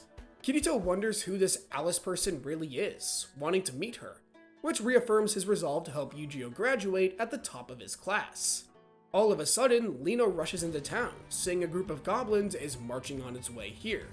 While they go to take them on, Leafa's party arrives just in time to notice them too, and rush towards the group of monsters. The goblins march towards Rulid, planning to blunder the town. Luckily, the Academy students arrive just in time, where we see a display of all of their different powers. However, despite this, their numbers are vast, and all of a sudden, Leafa, Yuna, and Naut arrive, cutting them down. Yuna healing their wounds. Leafa looks on at Kirito, shocked, but says nothing in the heat of battle. Working together, the group takes the rest of them down, and they all introduce themselves. Yujiro says they're all Academy students, but the party notices Kirito's HP bar, and so he tells them he joined the school to improve his stats. Throughout this whole thing, Leafa says nothing. They both learn they're after the monster inside the northern cave, most likely the leader of the goblins, and so they decide to help each other out. That night, Kirito walks through Rulid alone, until he runs into Leafa. She looks into his eyes, asking if it's him, if it's Kazuto.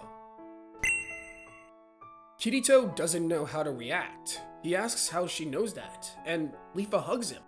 He realizes that Leafa is actually Sugu, and he asks how, why. She tells him about the mission she was given, and that she came in here to find him. Kirito doesn't know how to take this news and actually ends up lashing out at her, asking if she has a death wish. Leafa said she couldn't live with the regret of never seeing him again. It was eating away at her. Plus, she's helping out people in the government. Kirito says she's an idiot, and Leafa doesn't deny it before hugging her brother again. And she says this is all she needs. Kirito returns the hug and says it might be better to just forget about him. That Kazuto is dead. Leafa doesn't understand, but Kirito tells her he's left the real world behind. He doesn't want to leave Aincrad. Sugu is distraught. She asks if he really hates the real world that much, and he says yeah. He'll use the remainder of his time in Aincrad to live out his ideal fantasy. Leafa doesn't get it. She says what about their parents, but Kirito says nothing. He says right now his priority is on the boss, and if she wants to talk about this more, it can wait till later. Before Leafa can say anything else, Kirito walks away, and she breaks down. The next episode has the two parties teaming up against the monster. Leader of the goblins, Ugachi the lizard killer. Kirito and Leafa also don't say much to each other, sticking to their respective parties. Kirito and Yu-Gi-Oh serve as the main line of defense, while Lina, Leafa, and Not take on the goons surrounding Ugachi. It's here Yu-Gi-Oh unleashes a special attack which freezes Ugachi in place, a blue rose bloom that starts to eat away at his life force. To the people of the Academy, this is known as an incarnation skill, which Kirito has noted to himself is something like utilizing their desires and materializing them through Aincrad's system to create a unique ability. However, as powerful as Yu-Gi-Oh's attack is, the goblin leader bursts through the ice, sending Yu-Gi-Oh flying as he coughs up blood. Yuna rushes over to heal him. Not and Lina are both busy with the goons, and so it's just Kirito and Leafa. Kirito turns to his sister and apologizes for last night, and after this, they'll talk. Leafa nods and says this reminds her of when they practiced kendo when they were little. Working together in tandem, Kirito and Leafa take on Ugachi. Meanwhile, Yu-Gi-Oh wakes up and realizes he's still too weak. If he wants to catch up to Alice, he needs to become even stronger. Kirito and Leafa land a powerful combo attack, decapitating the monster and ending the boss fight. Later that night, a festival is held in Rulid in the party's honor. Yu-Gi-Oh talks with Selka about how he needs to get stronger, but Selka tells him she thinks he's already pretty great, and she's sure Alice would be proud of him too. Meanwhile, Kirito talks with Leafa and tells her basically all that's happened. Leafa understands where her brother is coming from, but she still tells him it's wrong. He shouldn't shut everyone out just because he's decided to live this way, that she knows he still cares for them. Kirito says he can't afford to be selfish. He's decided to stop living his life as Kazuto Kirigaya, but as Kirito the swordsman. Leafa asks what he'll do from here on out, and Kirito says go back to the academy, graduate, and then take on the Integrity Night exam with Yu-Gi-Oh. Before they say farewell, Kirito adds Sugu to his friends list, saying that he won't ever turn his back on family, and to reach out if she ever needs help. He knows he's being hypocritical, but this is really the only way Kirito can move forward.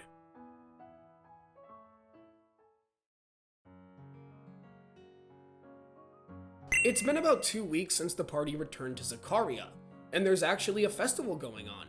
Yui begs Kirito to take her, and Yu-Gi-Oh agrees to come with. They have a lot of fun, running into some different classmates including Lina. Kirito sees the Kenobi at the festival too, attempting to recruit NPCs and players. He tries to conceal himself in the crowd to avoid anyone seeing him, which makes Yu-Gi-Oh curious. That night, Kirito looks at Yui and Yu-Gi-Oh. They aren't just NPCs to him, but real people. He sees what Kaiba meant now back on floor 10, how SAO is a new reality. He's living in it right now, perhaps the only one to be truly living it. In stark contrast, we skip to Asuna as she continues to relentlessly train, wanting to improve her skills so she can clear the game as fast as she can. At the same time, a man in purple armor meets with Argo, saying he has some info she needs to hear about. Asuna and Yuki are called in for an emergency meeting, and when she enters Heathcliff's office, she's shocked to see multiple other guild leaders, including Klein, as well as Argo. She explains that last night, someone came to her with prime info, the location of Laughing Coffin's base. The war room is shocked, and Klein states it's clearly a trap, with Heathcliff agreeing. Still, the KOB commander suggests they use this opportunity to snuff out the murder guild once and for all. Asuna is against the idea, arguing that he's essentially asking players to march to their deaths. Heathcliff says more will die if Laughing Coffin is left unchecked, and even Yuki agrees. This sparks something in Asuna. Yuki, someone who actually now feels real pain, is willing to go to this mission. Asuna eventually caves, but says they need to find Kirito, that he'll be essential. Heathcliff gets firm with Asuna, saying the Black Swordsman isn't worth their time. If he didn't show up to the last couple boss raids, there's no reason to rely on him. Asuna wants to say more, but eventually goes quiet as they begin preparations for the raid. Later that night, Kirito is on a walk by himself when he runs into another player wearing a suit of purple armor. It takes Kirito a few minutes, but he recognizes who it is. It's Po. Kirito tries to attack him, but they're in a safe zone, and Kirito asks Po what he wants, with the leader of Laughing Coffin informing him about the raid, stating he knew the raid team were too righteous for their own good, and now a battle unlike anything Aincrad's ever seen is about to begin. Kirito figures out that Po must have leaked info to Argo, and he asks him why. Po smirks, saying it's simple. He just wants to see bloodshed, pain, agony. That is, unless the hero of this story steps in. Kirito calls him a monster, and Po agrees. He says Laughing Coffin was a place to gather up all the degenerates he could find, just so he could condition them into his perfect little murder squad to eventually stoke the flames of war. Po never cared about living in this game the way people like Zaza and Morte do. He just wants everything to go to shit. Po leaves, and Kirito is distraught. He knows that if he doesn't step in, people will get hurt. But if he does, he'll be forced back out of his fantasy. Does he really want that? All of a sudden, a person walks up to him. It's Yui. She asks him what he really wants, calling him by the name Kazuto Kirigaya. Kirito doesn't know what to say, but Yui tells him he already knows his answer. Kirito thinks of Asuna, Argo, Klein, Ego, and Lifa, but at the same time thinks of all the people he's met at the academy. He says he won't decide, but he won't let anyone he cares about die either, whether they're from the real world or Aincrad. He wants to protect everyone he cares about. Yui smiles, saying no wonder Father likes him so much, before disappearing. Kirito doesn't have time to ponder her words or whatever just happened. He rushes back to the academy, changing back into his black swordsman gear to leave the school. At the front gate, he's stopped by Yujio, asking where he's going. Kirito says he's done running away from his problems. It's time to face them head on. Yujio asks if he's leaving, and Kirito says, yeah, but he promises to come and visit. Yujio shakes his head, saying wherever Kirito goes, he goes. Kirito asks what about the Integrity Night exam, about Alice, but Yujio says he can't face Alice until he becomes stronger, and staying cooped up in Zakaria won't help him.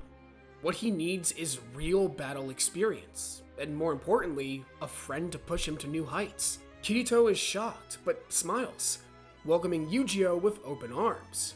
He warns them about their foe, that they are pure evil, but Yujio says he would follow Kirito wherever. The two shake hands, on confirmation of their friendship. Kirito says that the raid team might already be on their way, that they won't make it in time. He reaches out to Lifa, asking them for info. As the raid team marches towards the base, Lifa receives his message, happy to know her big brother is coming. Lifa looks at Not and Yuna, saying they just have to hold out for some time, and that everything will be okay.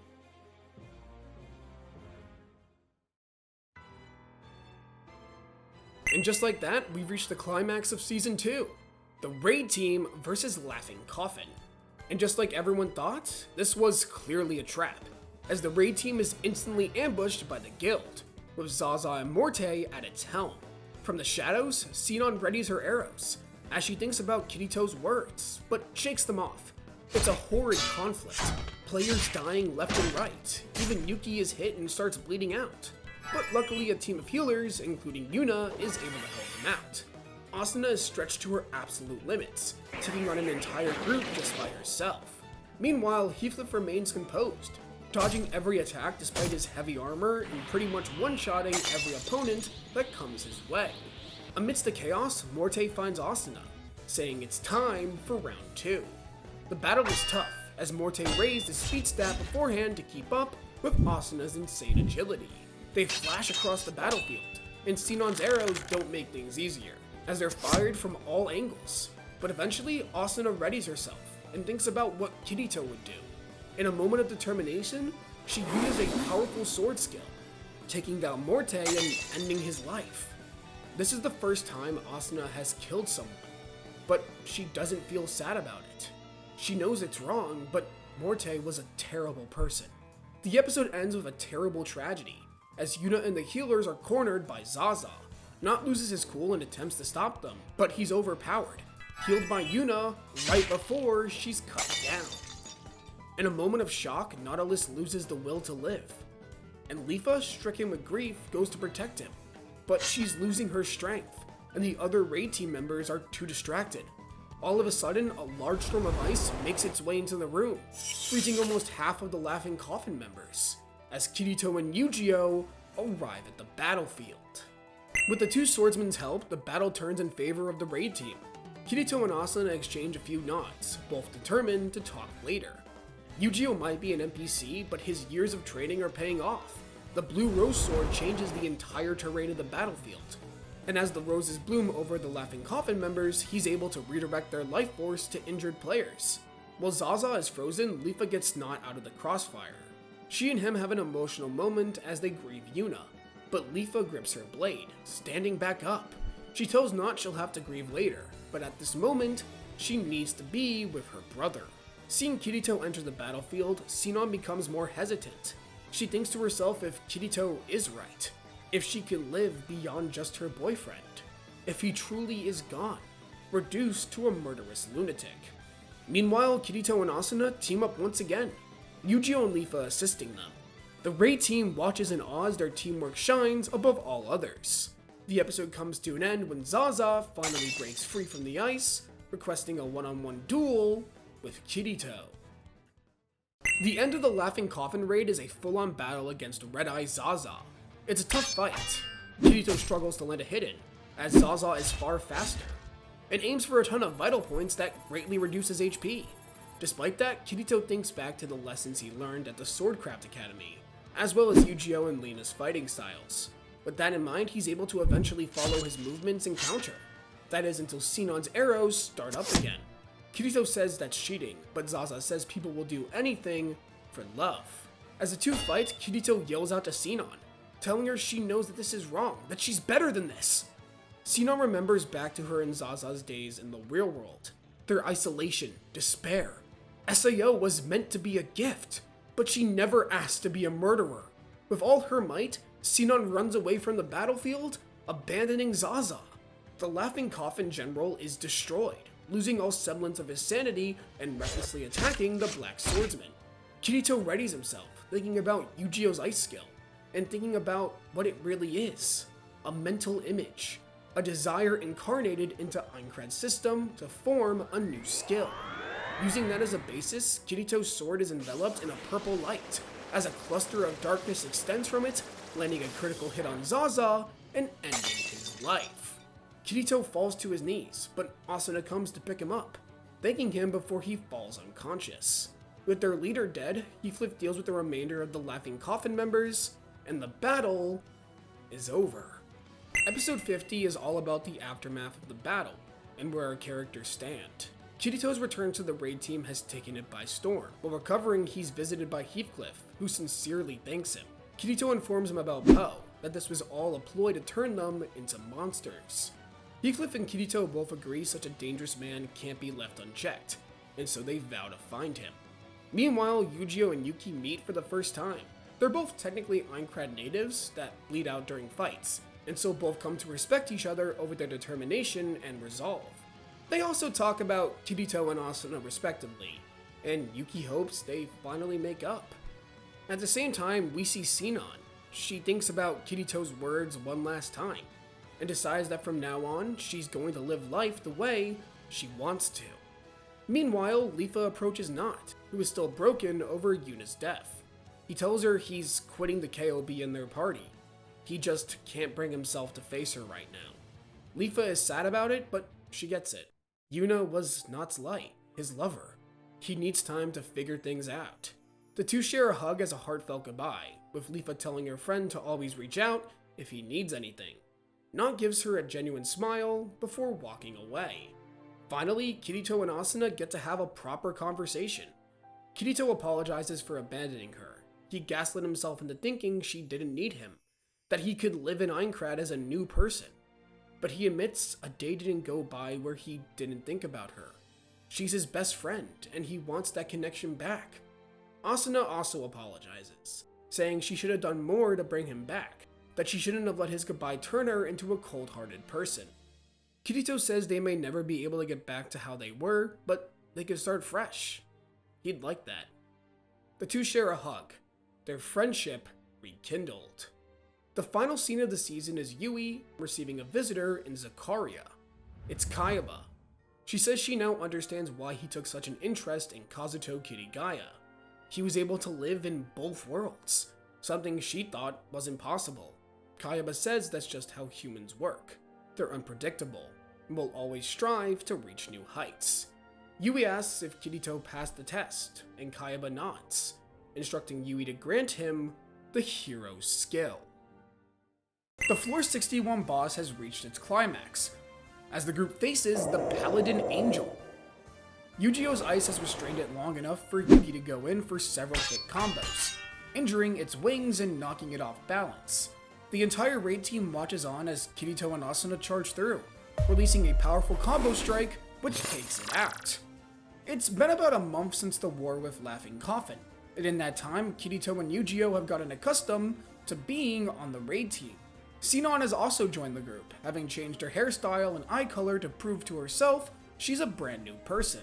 Obviously, others weren't happy with her joining, but after Kirito vouched for her, she's been reluctantly allowed to stay, having actually become pretty close with Asuna. Leafa has returned to the lower floors, deciding she wants to go after Not, and is grinding to become even stronger. Since Yu-Gi-Oh and Yuki are both alive within the game, they've developed a quick friendship, and Kirito and Asuna are starting to get back to where they were, although it's still pretty awkward. The group finally arrives on floor 62, home to the Axiom Church's capital city, Centauria, with the giant white tower said to be guarded by the Integrity Knights. Kirito tells Yu-Gi-Oh he's finally here. He can now look for Alice. Yu-Gi-Oh nods, but says right now all he wants to do is take a nap.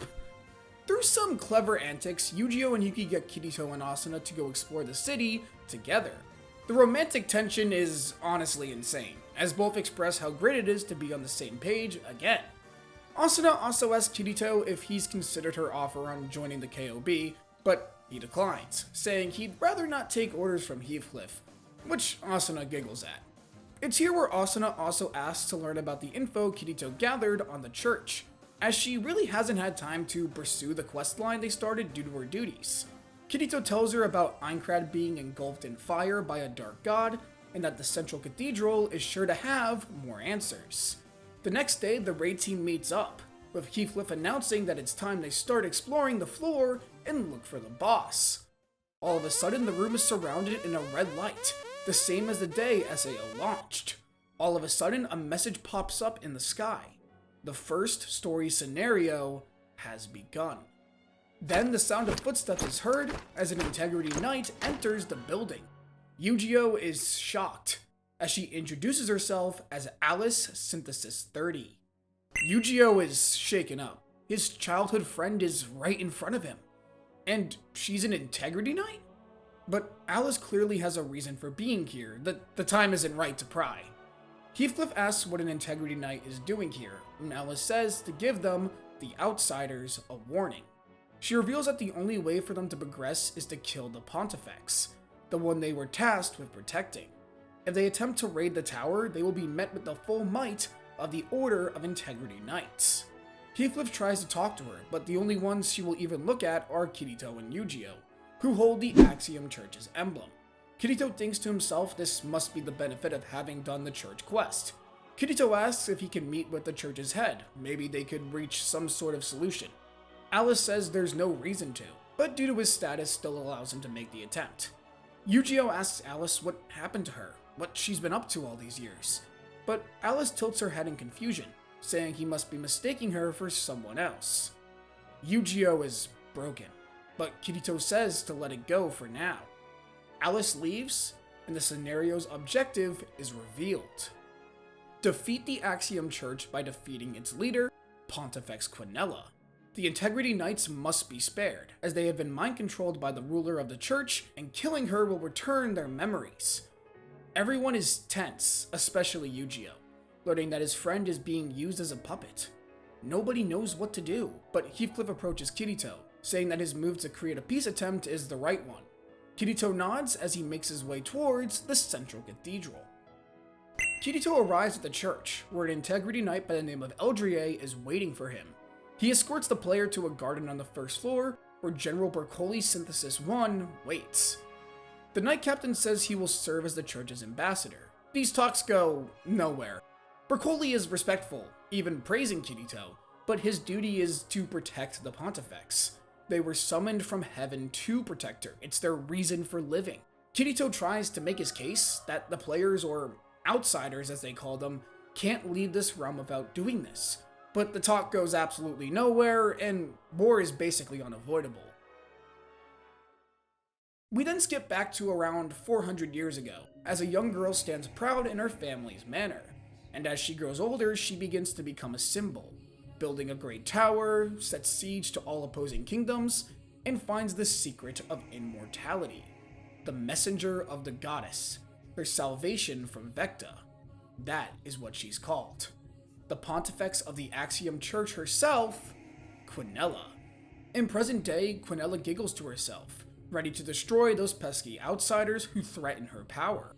All of a sudden, Yui teleports into her room, and Quinella looks at her with disdain. Yui tells the Pontifex no matter how hard she tries to deny it, she's nothing more than a floor boss, merely given a higher sentience to perpetuate the scenario created by the Game Master. Quinella denies this. She says that if they wanted her to become a simple monster, she wouldn't have been programmed this way. Given these memories of her youth and her rise to power, she's aware of what she is, but she won't bow down to anyone.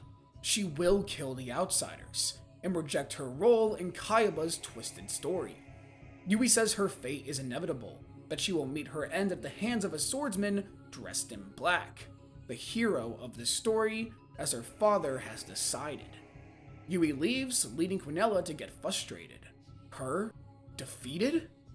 What a farce. She is the leader of the Axiom Church, commander of Aincrad's strongest knight order, practically a goddess in her own right. Whoever this hero is, stands no chance. The day of war arrives, as the raid team makes their way to the cathedral's gates. In the world of code, Yui's eyes glow. The scenario has begun. A platoon of Integrity Knights approach the small army, but before the top players can ready their swords, they are surrounded in a bright purple light and are separated, spread out amongst the church's cathedral. From the 100th floor, Quinella smiles, as Kirito appears right in front of her. The group is scattered, with Yu-Gi-Oh being teleported to Alice, Klein to Eldrie, Sinon to Diselbert, Heathcliff to Bercoli, and Asuna to Venatio. Kirito, meanwhile, stares down the leader of the church, who giggles. This is the hero she was warned about? Kirito, hearing her words, wonders what kind of sick role Kayaba has in store for him. Quinella says she knows why they're here, but she won't just gladly kill herself. She is the ruler of the church. She was the one who raised her old civilization from the ground up to establish a new one completely under her control. Kirito thinks back to the ruins of an ancient civilization on floor 10, and Quinella says Bercoli made quick work of those fools. It's here where Kirito realizes Quinella is, in actuality, a tyrant. A power-hungry, conniving tyrant.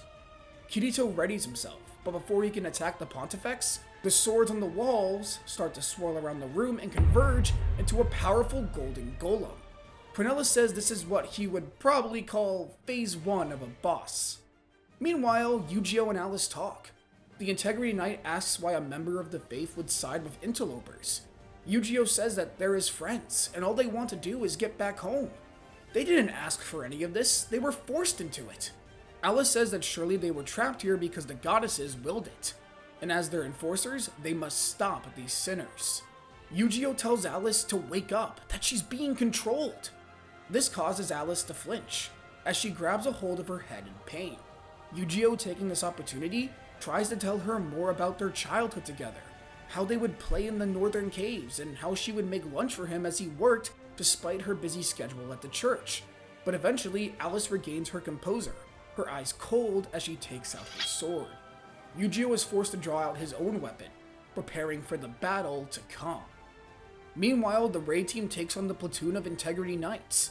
Despite there only being a few, they're easily as strong as at least a dozen players single-handedly.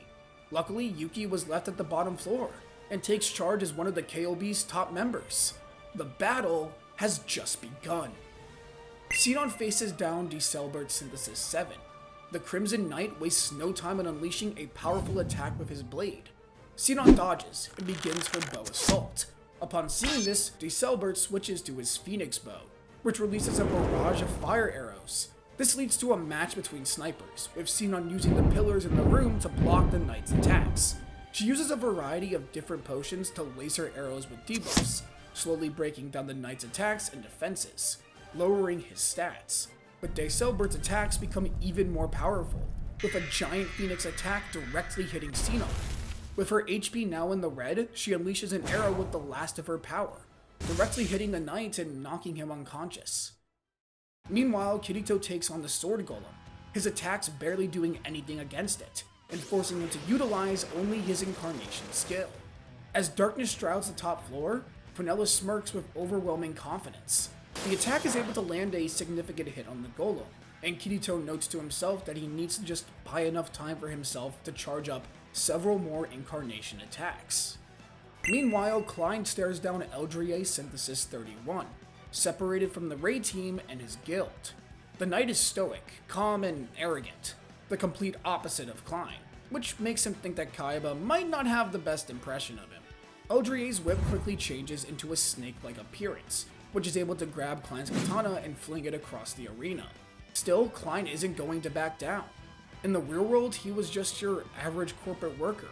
His life wasn't exciting, and the only time he ever felt a semblance of excitement was when he was drunk. But screw that! He's no longer that person. He's a fighter, a leader, and he'll prove himself. Not as some stingy, pompous knight, but as himself. Klein is able to maneuver around the field, picking back up his sword and using his katana-class sword skills to stand on equal footing. Eldrie doesn't understand how a mere outsider can do this, but Klein says it's simple, cause he's got a stick up his ass. With one final strike, Eldrie is knocked out, and Klein decides to head back to the entrance to help Yuki. Speaking of which, the Dark Elf continues to lead the raid party. The Integrity Knights have slowed down on their assaults and everyone is getting pretty tired. Yuki uses her new Dark Elf abilities to shroud the raid team in darkness to give them a moment to breathe, not knowing how much longer they can hold out. Meanwhile, we skip to Broccoli and Heathcliff, who stare down each other. Heathcliff smirks, saying it's an honor to stand in the presence of Broccoli Synthesis 1, leader of the Integrity Knights, slayer of the White Dragon, paragon of justice and strength. Broccoli says for an outsider, he sure knows a lot. Heathcliff chuckles, saying he knows even more, but that's none of his business. The battle is on a whole other level, as both warriors serve as the strongest in their respective factions. But things take a turn when the truth of Broccoli's abilities are revealed. Time slows down for Heathcliff, as an invisible attack slashes him directly. Broccoli says that this is his true power, the time-splitting sword. He just attacked him from the future. Meanwhile, Asuna takes on the second in command of the Integrity Knights, Sir Fanatio Synthesis 2. Or should I say, Lady, as it's a battle of pure speed, ending with Asuna knocking off her helmet, revealing her identity as a woman. Fanatio is broken, ashamed, saying that Asuna is a disgrace. No true knight could ever hope to rise to the top if they're a woman. A girl, no less. Asuna scoffs, saying that her skills weren't defined by her gender, but hard work. And the same goes for her too. She wouldn't be an Integrity Knight unless she was strong. She has all the proof that she needs. Fanatio says she has lived hundreds of years, being told she wasn't good enough. How could she just change that? Asuna enters a battle stance, saying she might not be able to, but she'll try to give her a battle she deserves. And as a simple teenage girl, defeat her. Meanwhile, Kirito unleashes one final incarnation skill against the sword golem, taking it down. Quinella grabs her head in pain, as her body starts to move on its own. Summoning a weapon as an HP bar appears above her head. The true Floor 62 boss has begun, and it's exactly the way that how Kayaba intended. Asuna and Fanatio continue to exchange blow after blow. Asuna's speed is unlike anything the Integrity Knight has faced before, forcing her to use the full power of her own incarnation skill and releasing a barrage of light lasers. They deal significant damage to Asuna's HP, but she's able to heal herself with some potions she had on hand. But every time she heals herself, she's overwhelmed by the attack and eventually runs out. Asuna says she needs to think, to do what Kirito did with the battle against Laughing Coffin. What did he say? Materialize a desire through Aincrad's system? Her desire. What is it? To beat Fanatio?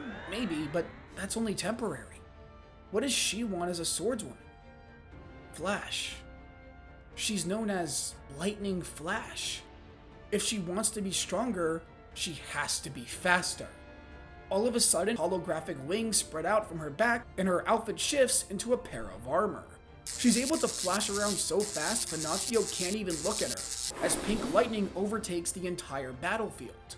Asuna releases the sword skill Crucifixion, ending the battle with Fanatio as she falls to the ground. As she passes out, Fanatio smiles, saying that she was wrong. She can be strong as herself. Episode 58 picks back up with Berkoli and Heathcliff, as the Integrity Knight commander thinks he has the upper hand, using the time-splitting sword once again. But this time, the attack disappears, as a red aura surrounds Heathcliff. The commander laughs, saying that with nobody around, he can really let loose. In a matter of seconds, the Knight Commander is overpowered at every turn. Whenever he tries to use his power, it's instantly nullified. And for some reason, his normal strikes can't seem to hit Heathcliff no matter what he does. On the other hand, Heathcliff's attacks just get stronger and stronger. This isn't a fight. Heathcliff is toying with Berkoli. The Knight Commander, on the verge of passing out, tells Heathcliff to kill him, but the man says no, that he still has a role to play in this story, as do the others of his order. After all, that's what Aincrad has decided. There's more to the commander than anyone thought. But who is he, really?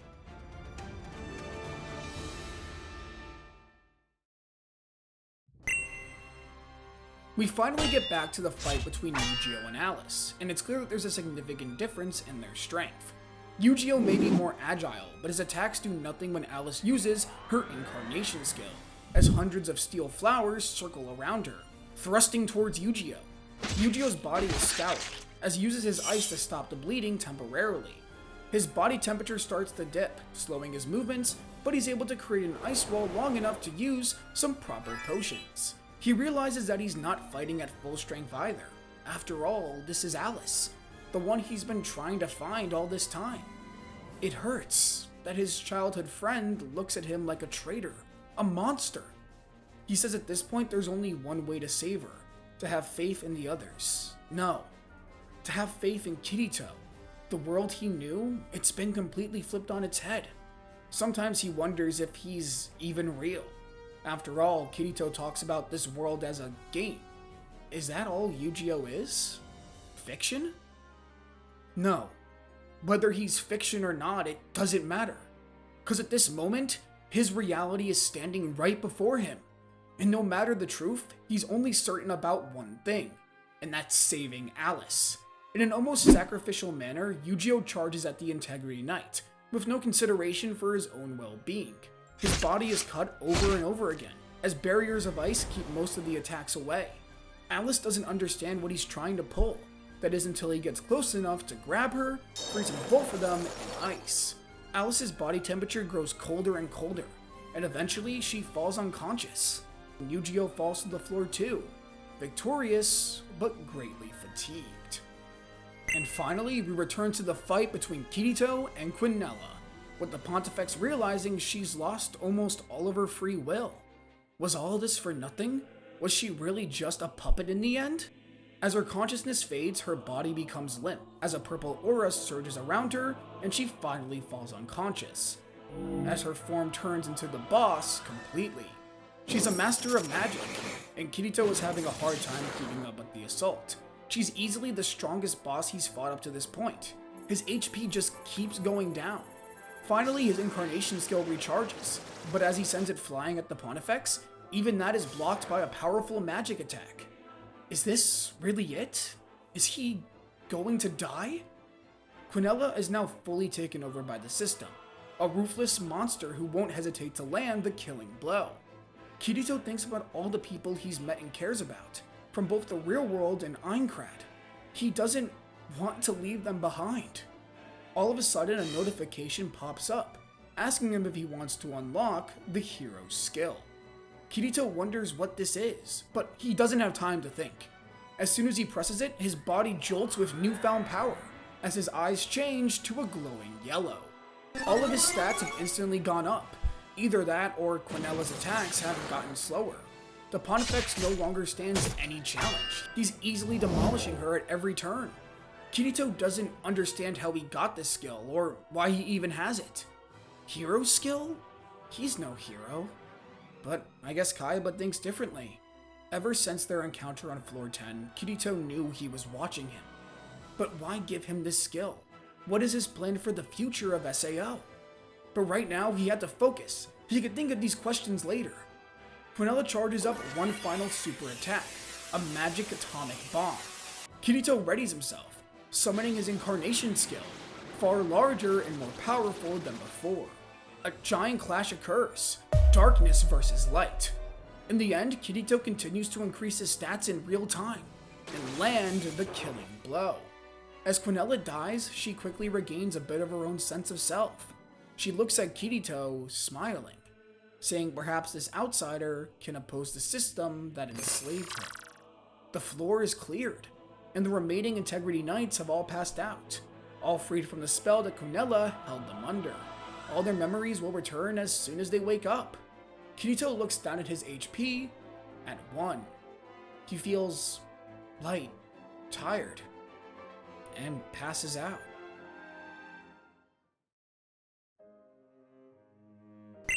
Kirito wakes up in a guest bedroom in the cathedral, Asuna at his side, who hugs him as soon as he wakes up, calling him an idiot.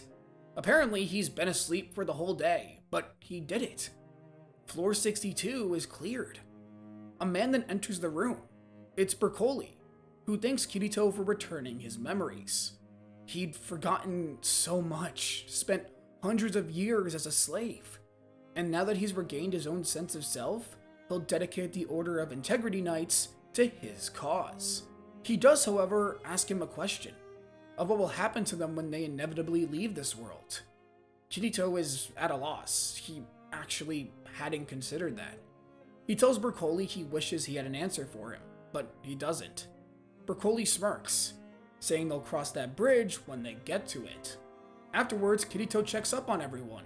Heathcliff is currently handling the reports of the attack.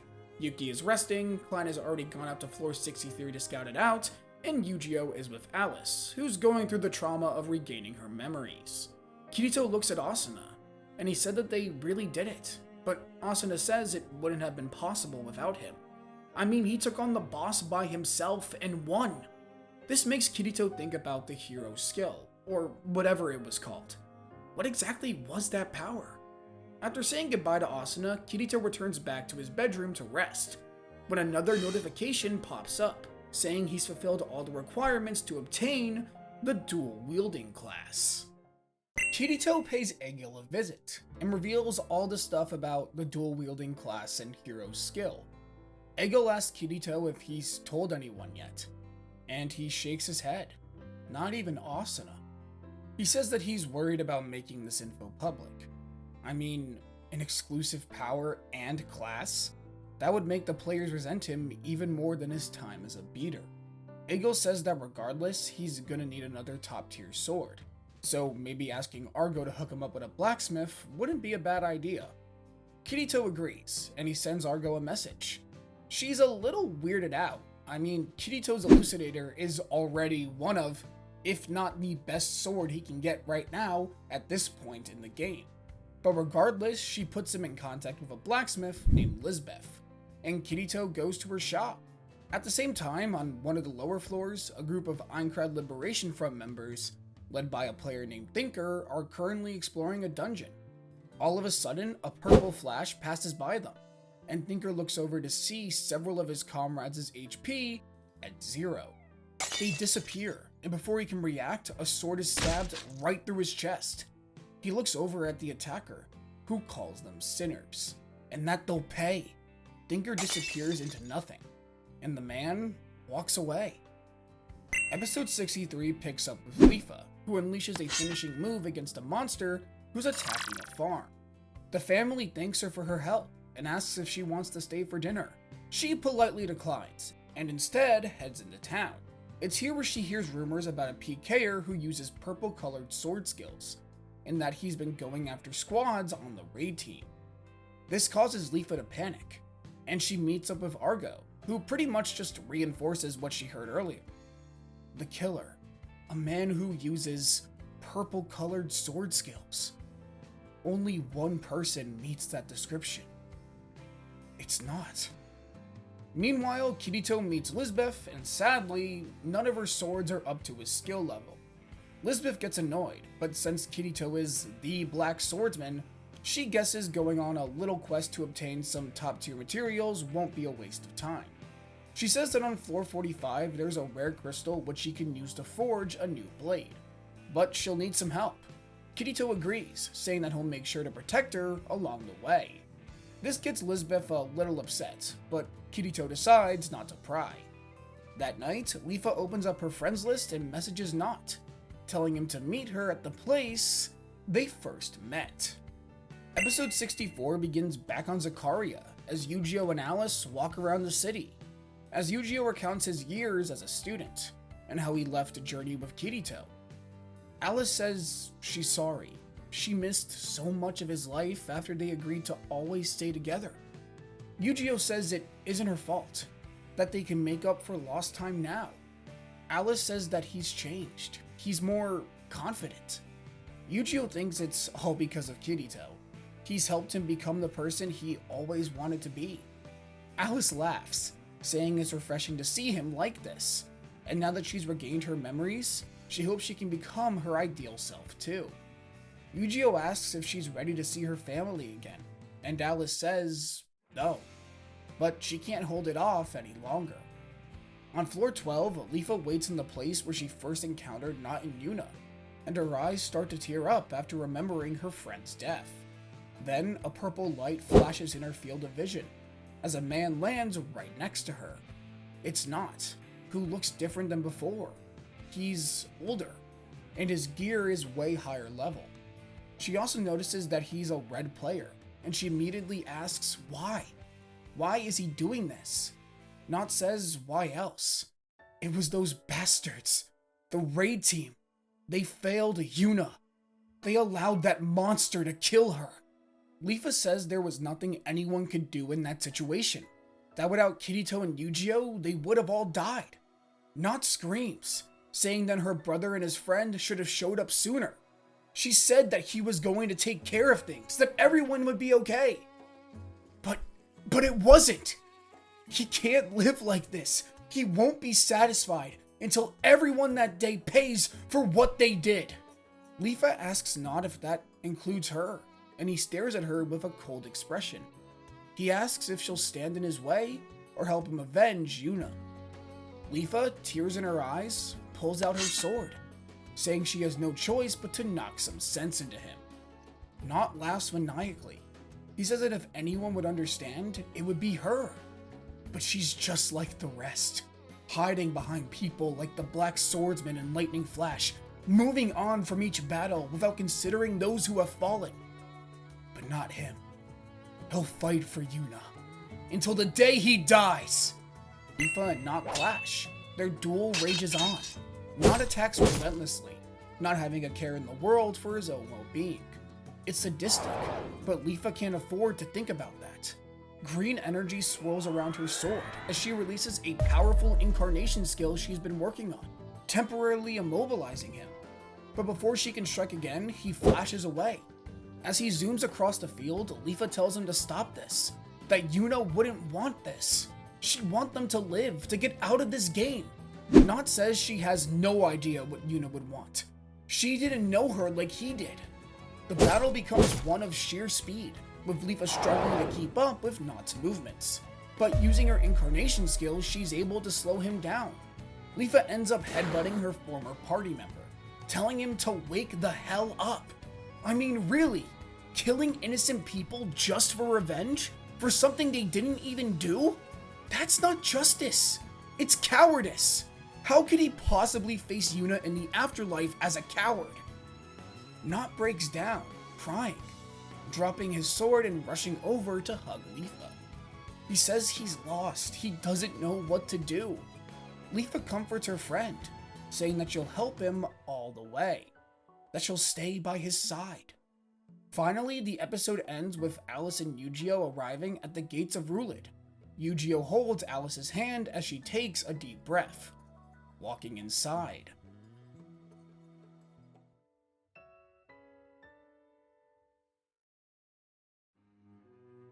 But before that, we pick back up with Kirito and Lisbeth on floor 45, as Kirito takes on the Crystal Titan.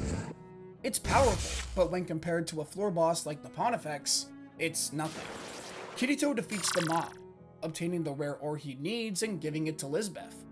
As they walk back to the teleport gate, Lisbeth thanks him for protecting her.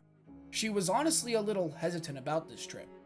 Kirito asks why, and she tells him she was once part of a guild. One time she asked them to help her obtain some rare materials for a sword once, and they swore to protect her. But they all sacrificed themselves so she could escape. Kirito is speechless, but he tells Liz he knows the pain of losing a guild, friends, that all they can do is move on and vow to get stronger for them. Liz nods, agreeing, and with a smile vows to make Kirito the most badass sword he's ever seen. Kirito smiles, happy to see she's feeling better. Alice arrives at her parents' house, and the Zuberg family finally reunites. Alice explains everything, and how Yu-Gi-Oh was the one who saved her, brought her back. Her parents are extremely grateful, insisting she visit Selka at the church. Just like her parents, Selka is ecstatic to see her sister again. But that happiness quickly turns to anger, sadness, and confusion. She asks Alice how she could just abandon them, leave everything to her, asking if she knew how hard it was just living up to her goddamn legacy. Selka runs away, and instead of Alice, Yu-Gi-Oh goes after her. He and Selka talk, and she releases all of her feelings. She's happy Alice is back, really. But these past couple of years were so hard, she's barely holding it together. And now she just broke. Yu-Gi-Oh says he understands. Things weren't easy for him either. But thanks to Kirito and everyone he's met, he now has the confidence to move forward. She isn't Alice. She never will be. And that's a great thing. No more holding herself to an unreasonable standard. It's time Selka starts living her own life. Selka hugs Yu-Gi-Oh, thanking him. And after everything is said and done, the Zubergs have dinner together, with Alice inviting Yu-Gi-Oh inside to join them. Meanwhile, Asuna looks out at a lake on floor 63. She thinks about Kirito and starts to blush, finally admitting to herself that she likes him. And so the next day, she messages him to meet her at Egil's. Asuna is way too nervous to admit her feelings, but asks Kirito to form a party with her. He asks what about the guild, and she says it's fine. She's the vice commander, and she can do what she wants. And so, for the first time since floor 25, Kirito and Asuna are in a party once again. It's been a couple of weeks since Kirito and Asuna reformed their party, and Aincrad's dynamic duo have once again become notorious for their overwhelming power. With the players now on floor 74, people are starting to finally talk about what they're going to do once they get out of the game. While walking in town, Kirito asks Asuna, and she really only wants to be with him, but she's too nervous to admit that. Actually, throughout these full 2 weeks, Asuna has been looking for a moment to confess. But, nothing's working. It's actually gotten so bad that Yujiro and Yuki have started to tease them about it. And Kirito is as clueless as ever. Not that he would know what dating was like anyway. Anyways, while scouting out the dungeon said to hold the boss, Kirito and Asuna encounter a platoon of Aincrad Liberation members, led by Kobots. He says that the ALS will take back their title as the lead guild. And with this boss's death, he will cement himself as one of SAO's best players. Kirito thinks this is too risky, and Asuna agrees, saying that they should come back with the rest of the raid team. Kobots laughs and walks into the boss. Kirito and Asuna decide to let them go, but their anxieties take over. They rush to the boss room, only to see all the players either dead or almost defeated. Kobots looks at the duo, the last of his HP disappearing, and he asks for the two of them to help his men before dying. Kirito and Asuna unleash a full-on assault against the floor 74 boss, the Gleam Eyes. It's strong, and with just the two of them, they're losing badly. Kirito thinks back to the dual-wielding class he obtained. Is he ready to reveal it? Can he even use it the way he wants to? But he looks around, looks at Asuna. No. There's no time for hesitation. And just like that, the Black Swordsman reveals his dual-wielding class, easily overpowering the boss to the shock of Asuna and the others, pulling off a 16-hit sword skill, Starburst Stream. And just like that, the boss is defeated. And Kirito passes out. He wakes up, Asuna crying by his side. The surviving guild members escaped, and Asuna calls Kirito an idiot, asking how he could do something so reckless and just leave her alone. Kirito doesn't know what to say, but Asuna says it's his fault. It's his fault she's developed feelings for him. Kirito is taken aback by Asuna's confession, and the two finally reveal their feelings for one another, cementing it with a kiss. Asuna says she's done. She needs a much-needed vacation, and Kirito agrees, saying a break with his girlfriend, may be nice. Episode 68 picks up in a small cabin on floor 22, the same floor the two visited with the moonlit black cats all that time ago. The lovers take in the scenery, and Asuna asks if this is okay. To be enjoying themselves here. Kirito pulls her into a hug, saying Sachi and the others would want them to be happy. The two spend the rest of the day exploring the forest, fishing, cooking together, telling stories, and finally exchanging their real names with each other, Kazuto Kirigaya and Asuna Yuki. Asuna asks if she should start calling him Kazuto, but he says Kirito's fine. After all, it's who he is now. And plus, she's been calling him Kirito since they met, so it would be kind of weird for her to switch to Kazuto now. Meanwhile, we pick up with a couple of their characters. Lifa and Nod have finally recovered from their duel, with Nod telling Lifa he needs time to get better. And so the two decided to return to the front lines as a party, with Lifa doing everything she can to help her friend. Alice has gone back to the Order, which is currently undergoing massive reforms under Bercoli. Yujiro is actually offered an Integrity Knight position, but he politely declines, saying his place is by Kirito's side. Yuki is at Eagles. The two have their first ever proper chat, talking about how it's about damn time Kirito and Asuna got together. Argo, who just so happens to be stopping by too, overhears the conversation, and they all talk late into the night. A couple days later, the duo decides to invite Lifa, Not, Yujiro, Alice, Yuki, Argo, Egil, and Klein over to the cabin, and they all have a dinner party, laughing and drinking the night away. Above the cabin, Yui flies in her child form, a genuine smile appearing on her face. Kaiba then appears next to her, and she says she finally understands now what exactly he was trying to create. Kaiba dips his head, remorseful. He says he thinks it's time to end things.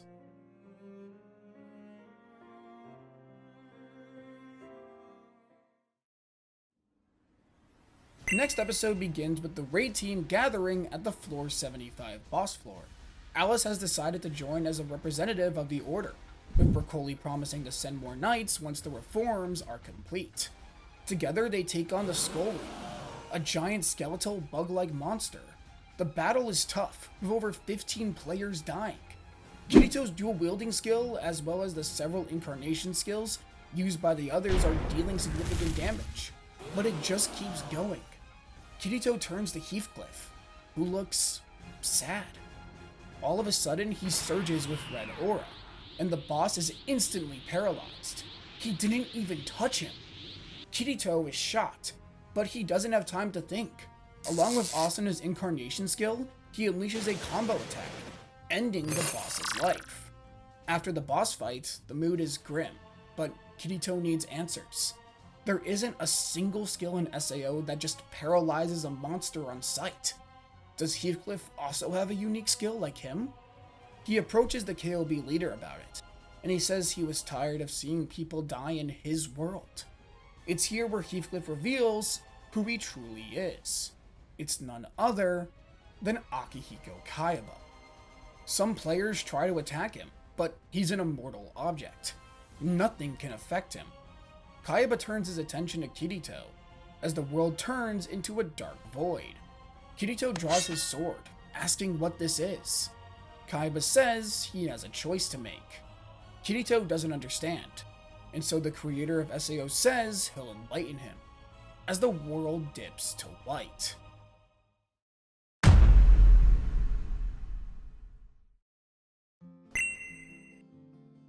Kirito wakes up at a campsite, where he finds Yu-Gi-Oh and Alice waiting for him, asking him how he could possibly sleep so late in these conditions. Alice makes a remark about how he's been like this since they've been kids, and Yu-Gi-Oh agrees. Kirito doesn't understand. What are they talking about? When he gets up, his body feels sore, like it would in the real world. Yu-Gi-Oh says that pack of monsters must have really worn him out. Asuna won't be too happy about that. When Asuna is brought up, Alice gets a sly look on her face, asking him when he's going to propose. Propose? Okay, now Kirito knows something is definitely wrong. 1, he's 16. 2, he just started dating Asuna like 2 weeks ago. But the longer Kirito surrounds himself with the two, he learns that he supposedly grew up and ruled with them, went to the Sword Academy, and met Asuna, a noble girl who quickly fell in love with him. It took a while, but due to his efforts as an adventurer, he gained the approval of her family, and now everyone's just waiting for him to marry her. He also learns about everyone else, how Yuki is living happily alongside the Dark Elves, Klein is a member of Koharu's Royal Guard, Lifa and Nod are dating and have started their own business, Igil is running his shop, Argo continues to be an info broker. Everyone is happy.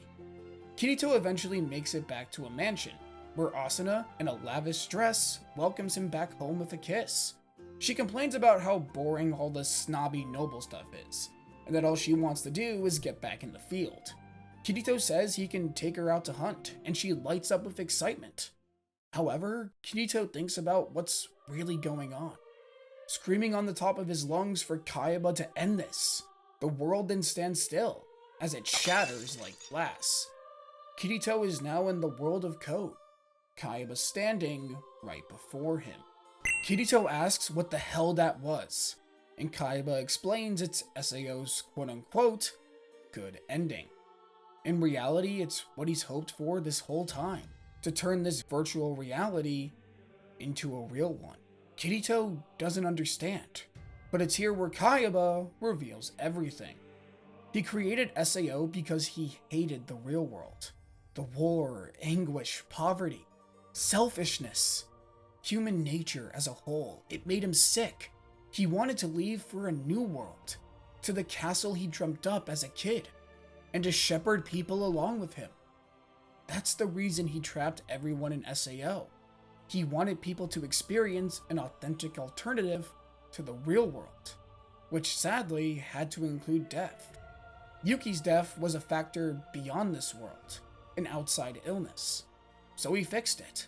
That's also why he made the NPCs as sentient as possible. to make this world feel more alive. In actuality, they're basically real people at this point, as SAO's programming was so vast it allowed him to basically create a human soul. Kirito calls Kayaba sick. If he just wanted people to be happy, he should have let them live. And just because he wasn't happy with reality, doesn't mean he had the right to take the players' lives away from them. Also, what's up with the hero skill? And the dual-wielding class? Kayaba says that he saw a lot of his younger self in Kirito, an equal, the hero of this story. That's why he's the only one he can give this choice to. That reality he just showed him, it can be real. With the snap of his fingers, he can erase the real world entirely from their minds. They can live out the rest of their lives in Aincrad as if they were born here. Or they can continue on their current course and face the next story scenario. Kirito thinks back to the war with the Axiom Church and the devastation it brought. The world he was shown, it's exactly what he wants. If this helps people survive, even if it means erasing their memories, maybe it's for the best. Yeah, no way. Kirito thinks about all the people who have worked so hard to clear the game. No way is he gonna undermine all their efforts. He has no right to make this choice. So he rejects it. Kayaba asks him if he's sure, and Kirito says yeah. Kayaba sighs. He says it wasn't unexpected, but still unfortunate. The world returns to normal, and Heathcliff disappears, wishing the players the best of luck for what is to come. The final episode of Season 3 is the aftermath of Kayaba's betrayal. Asuna has now become commander of the KOB, but the morale behind the guild is at an all-time low. The players can't understand why Heathcliff, their leader, would just lie to them. Asuna decides that the KOB will always be associated with Heathcliff, Kayaba, so she thinks a rebrand would be good. She also asks if Kirito could lead the guild alongside her, and despite not wanting to, he knows this was his choice. He's the one who made them continue on this path, so it's only right. Together, Kirito and Asuna reform the KOB into the Cross Sword Guild, the emblem being their two swords crossed together. The raid team gathers, and Asuna, in a new outfit, introduces Kirito as the new co-leader. He looks at the other members of his guild, and the raid team members. He sees all his friends in the crowd, and tells everyone they've come this far, that they can do this. They can beat Kayaba's sick and twisted story, and together, they'll take on whatever comes their way. However, as this is happening, we see a dark prison, as a man clad in dark armor slowly opens his eyes. From her own domain, Yui looks on, telling the man it's time to wake up. Vecta, God of Darkness. Episode 73 kicks off Season 4, with the raid team taking on the Floor 76 boss, a large Chinese dragon-like creature. Kirito is having a hard time commanding the battlefield. He's normally just running at it full speed ahead, but with Asuna's help, he's able to deliver coordinated commands, which allows him and his girlfriend to land the finishing blow. And to make things even better, there were absolutely zero casualties. Heathcliff's betrayal was hard for them all, but they're making it through. And that's partially thanks to Kirito taking up the mantle as the raid team's leader. It makes Kirito wonder about Kayaba, and why he considered him to be the hero of this story. He's nobody special, but for his friends, he'll continue playing this role.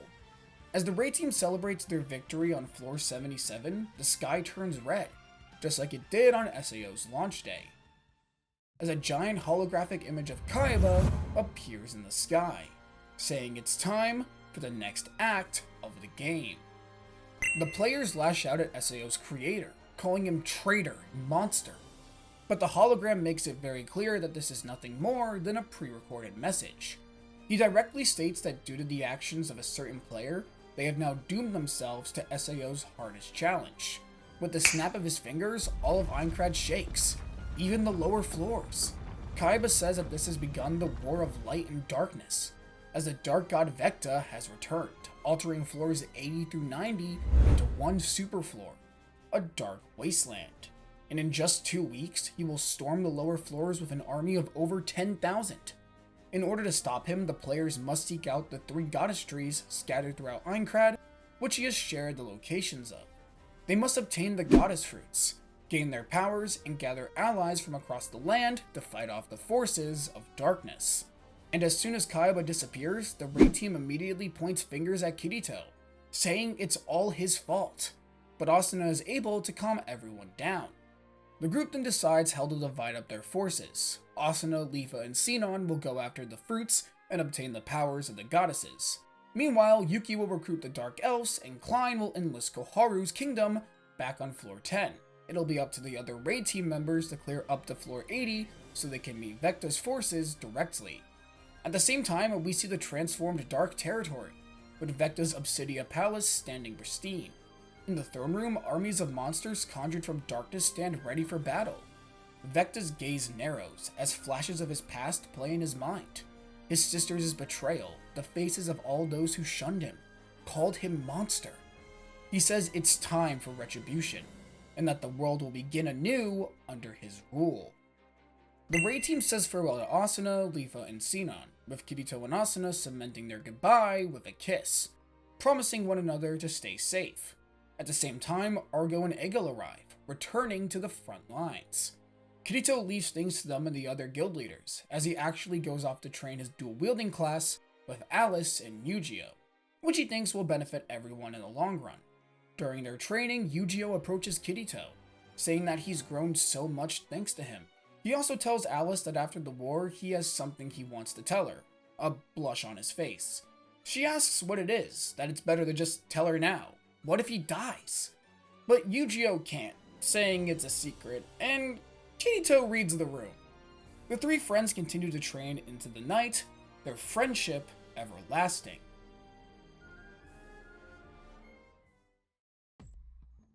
Episode 76 begins the Goddess Trials, as all 3 players arrive at their respective temples, with this episode primarily focusing on Sinon. She enters the Temple of Solace, and everything becomes a black void. From that darkness rises a phantom of Zaza. Faced with her boyfriend's corpse, Sinon falters, as Zaza berates her for leaving him. After everything they had been through, Sinon says he's wrong. She had to. He wasn't himself. Zaza says that he was always himself. He just hid behind a mask that was reality, and that if she can accept his true self, she must die. A fight between the 2 begins, and all of Sinon's attacks seep through the Phantom. But then she reaffirms who she's become, and what she wants out of life. The attacks finally start hitting, and the Phantom is defeated, as the dark void becomes as bright as the sun. The fruit descends down to her, as a voice calls out, saying she was able to shine the light even in the darkest of places, making her worthy of the sun's power. She transforms into the goddess class, gaining the ability of total flight. Next up is the trial of Terraria, as Leafa enters the temple, immediately sent away to another domain covered in snow and desolation. She is led to a temple made of ice by a voice, where she finds a woman wielding a hammer. She introduces herself as Freya, daughter of Terraria.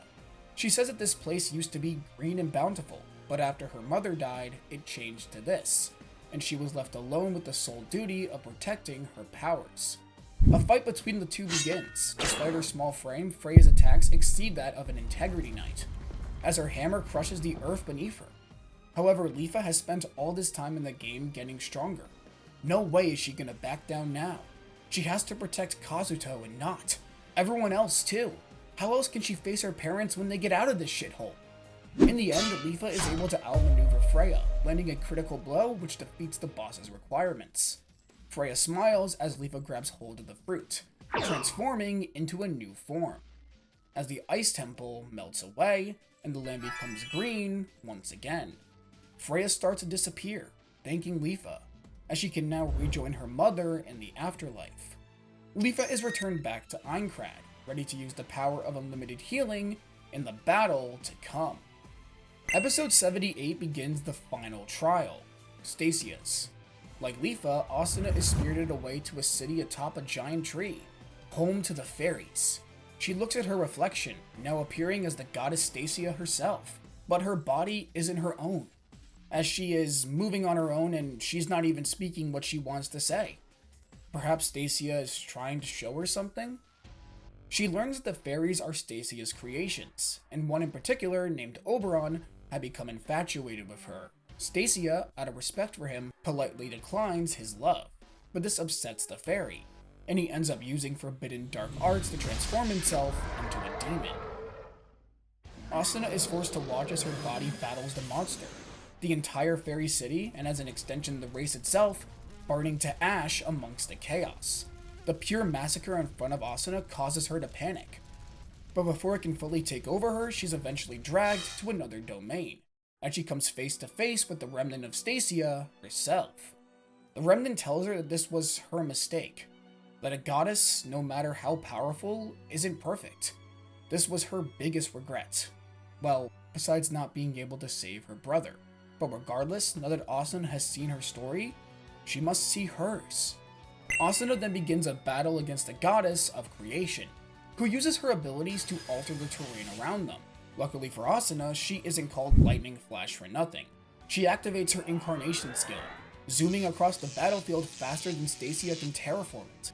The goddess also launches projectiles of energy, which halt Asuna's movements.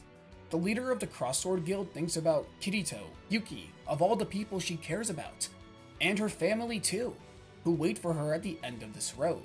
If defeating a dark god is what it takes, then so be it. The two become flashes of light, unleashing blow after blow, but Asuna is able to gain the upper hand just for a moment, and lands the finishing strike, gaining Stacia's respect, who says Asuna will be able to use the powers of creation to right the wrongs of her past.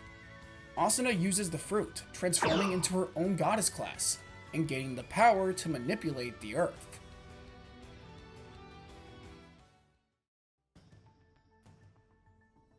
At the same time, we skip back to Klein, who makes it to the Eastern Kingdom.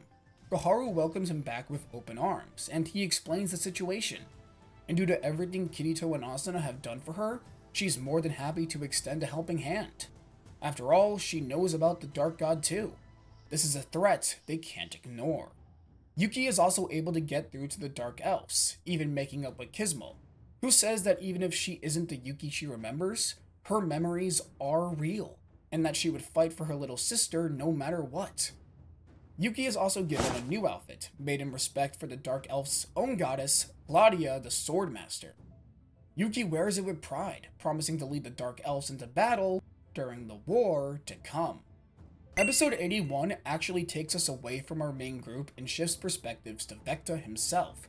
As he sits on his throne, we go back in time thousands of years. We learn that in a human empire which utilized magic, Vecta was born as its crown prince. However, unlike those around him, including the younger sisters he held so dear, he was a master of dark magic, a sign of devastation and evil. For this reason, he was shunned by the king and queen, being forced to leave the empire. It was at this moment he forged his castle, army, and fully transformed into the god of darkness, becoming the calamity his people so desperately believed him to be, the scourge that would end their world as they knew it. However, there were outliers amongst the humans, his sisters, who he pleaded, no, begged to come with him, to join him in creating a better world. But they refused, and instead became the three goddesses, sought out the world tree and ate its fruits. The ones he wanted to spare more than all others became his toughest adversaries. Now, after having been sealed away for who knows how long, all that's left in his heart is betrayal and hate. He will destroy everything his sisters held dear, and finally forge a world without parasites. At the Crossword Guild HQ, the Aincrad army comes together.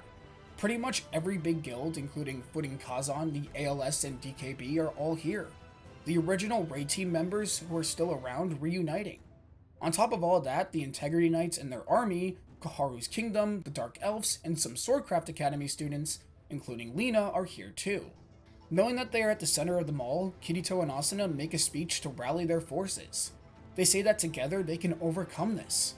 It isn't just about players leaving the game, but protecting Aincrad and the people living in it. Asuna and Kirito both admit that the players and the people here have their differences. But today, here and now, they'll move forward and fight as one. The crowd cheers, and the allied force is ready to bring the fight to Vecta. Later that night, Kirito and Asuna share dinner, and later fall asleep in the same bed. Kirito twists and turns in his sleep, before waking up. His head feels heavy. All of a sudden, a burst of white light surrounds him, and he wakes up in the world of code, deep within Aincrad's system.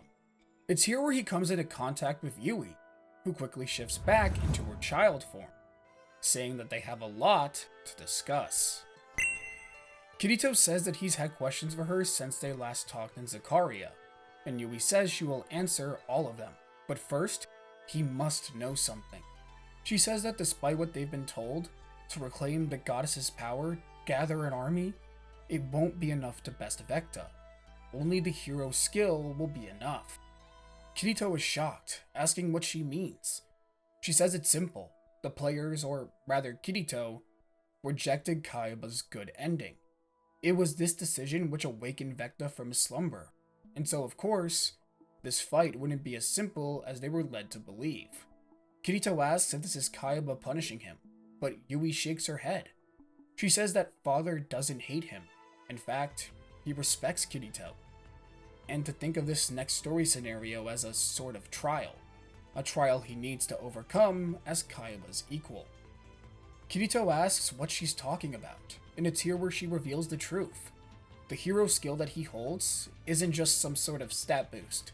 It's the power to manipulate Aincrad's system itself, albeit to a limited extent, but enough to compete with Kaiba. Yui also finally reveals her true identity as Aincrad's cardinal system, essentially being everything in this land and her own person at the same time. Kirito asks why she's telling him all this. Did Kaiba ask her to? And Yui says no. She did this of her own volition, because deep down, after experiencing true human connection, she doesn't want anyone to die. Not Kirito, or the people he's formed bonds with. Yui says that before the war, Kirito will be sent here, and together they will master the hero's skill. This does mean leaving the battlefield behind and placing all of his trust in his friends until he's ready, which could take who knows how long. But Kirito agrees without hesitation, knowing he can leave everything to his allies. And so on the next day, on the dawn before the battle, Kirito leaves to go train with Yui, entrusting the allied forces and the war itself to Asuna, Yujiro, and the others, determined to come back with the power needed to end the Dark God's reign. Meanwhile, from the Ruby Palace, Kaiba sits on his throne, wondering what sort of outcome this battle will bring. Will the players and the humans of his world overcome the god of evil, or will a man, destroyed by hatred and discrimination, destroy all they hold dear? He can't wait to find out. The Allied forces arrive at the Dark Gate connecting Floor 79 to Floor 80. The gate then shatters, and the battle begins. War has arrived.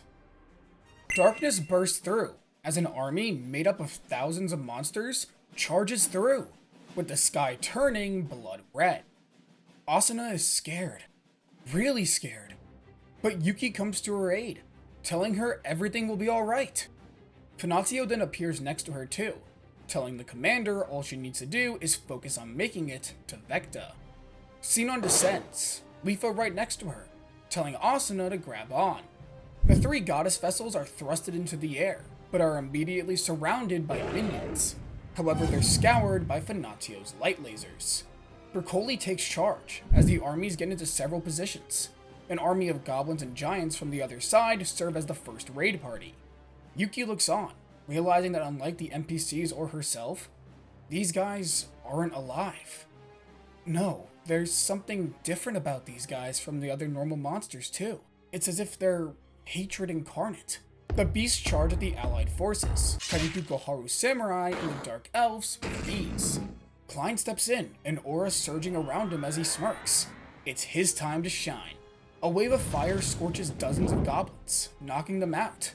Klein just used his incarnation skill. Meanwhile, from the other side of the battlefield, Vecta waits for his sisters, ready to make them feel all the pain he's had to endure. Despite the unified army's efforts, the goblins and giants continue their assault. Kismo commands the Dark Elves to use their Dark Fog to shroud the battlefield, but the giant commander, with the swing of his club, dissipates any sort of advantage they may have. This is when the Integrity Knights step in, decimating the giant commander and taking out a large portion of the enemy force. Broccoli rushes over to their side, saying they can't act so recklessly, and that they need to conserve their energy. Meanwhile, Kirito trains with Yui. She tells him that in order to understand the power he has, he must first understand the system of Aincrad itself. They enter a black void, a sea of nothingness, where only a seed resides.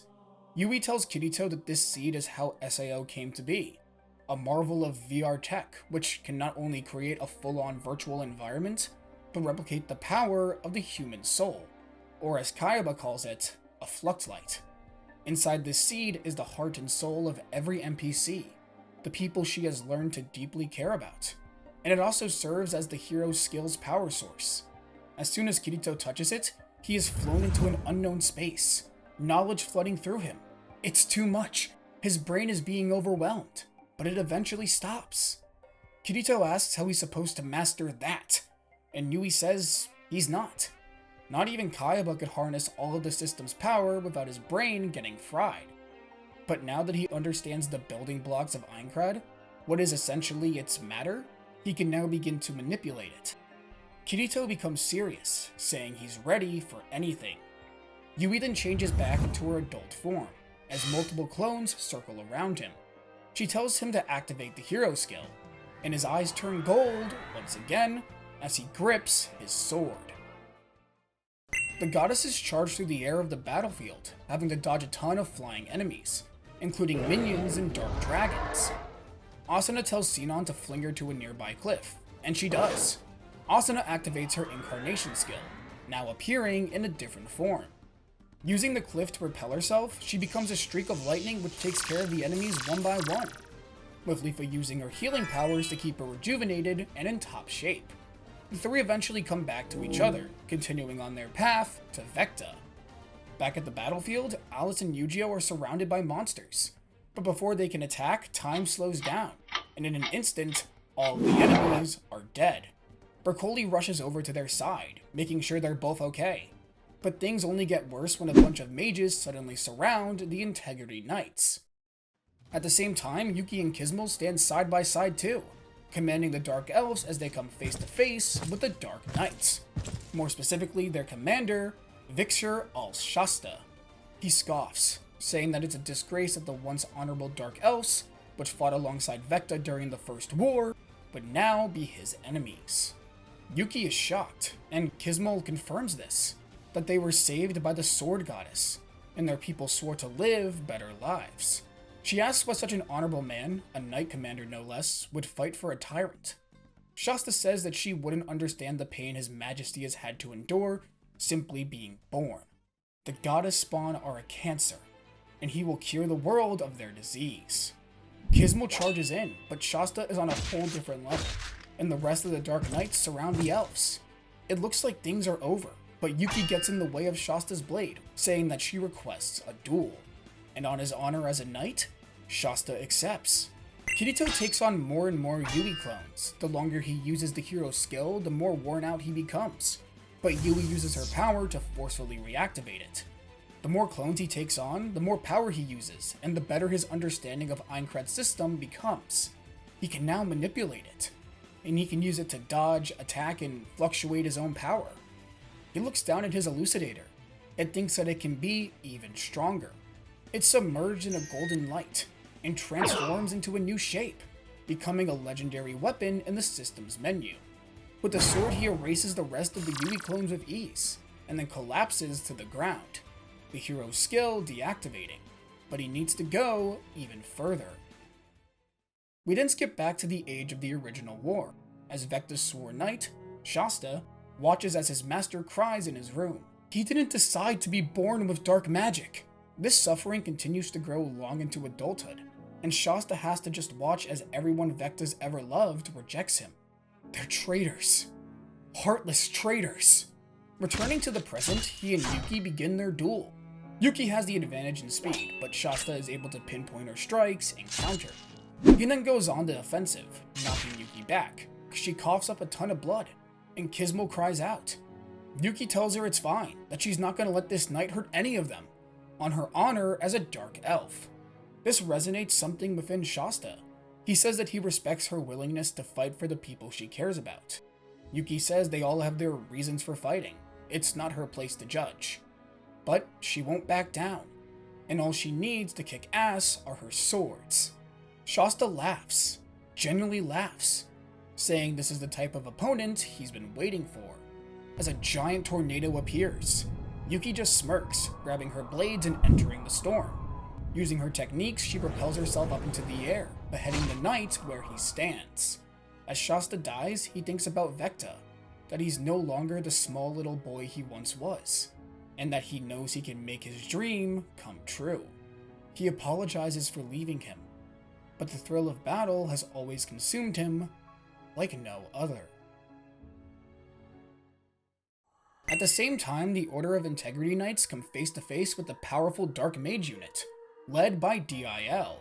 She was also a human granted dark magic, another human discriminated upon for being born with something beyond her control. And thanks to Vecta, she along with her fellow dark mages found a place to belong, and now vowed to destroy all those who oppose them.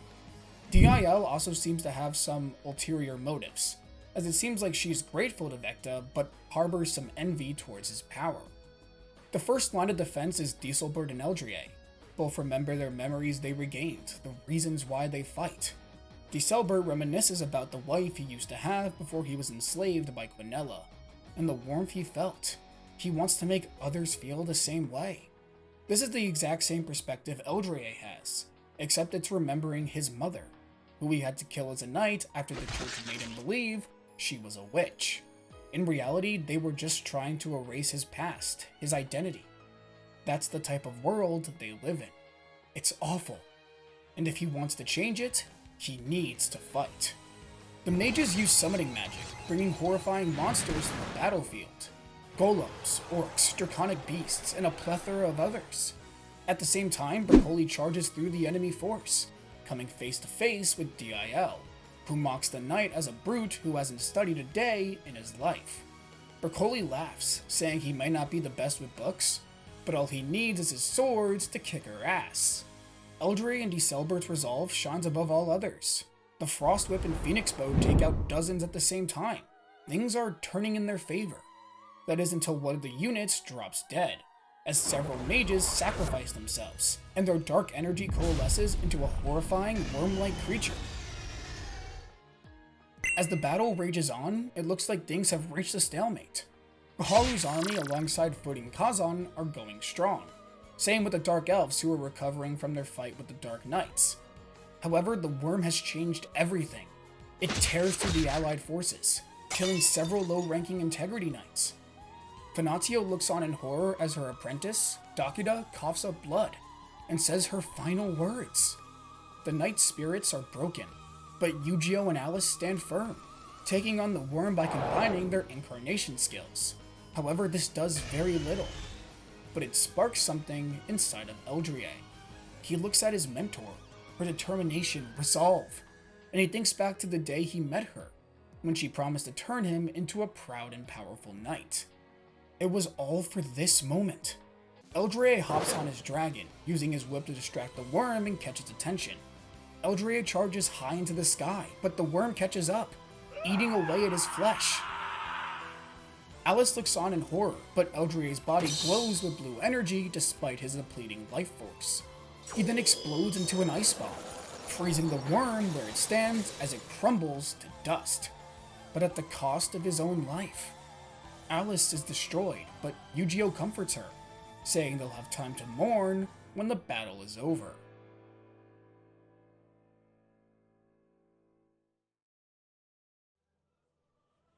Vecta sits atop his throne at the opposing enemy's stronghold, guarded by no one, not a single monster in sight.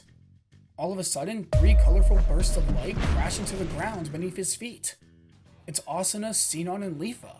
Vecta says that this meeting has been long expected, and that he is pleased to see his sisters reborn.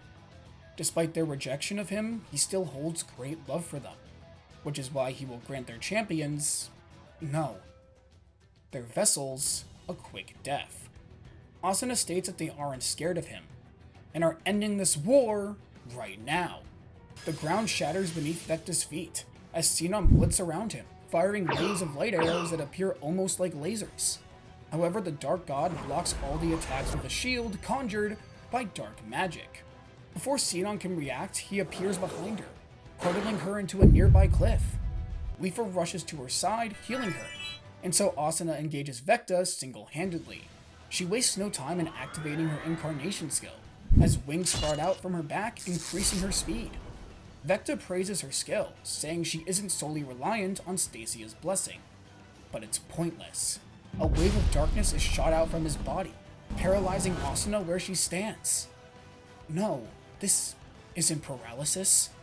This is a fear status effect. She's too terrified to move.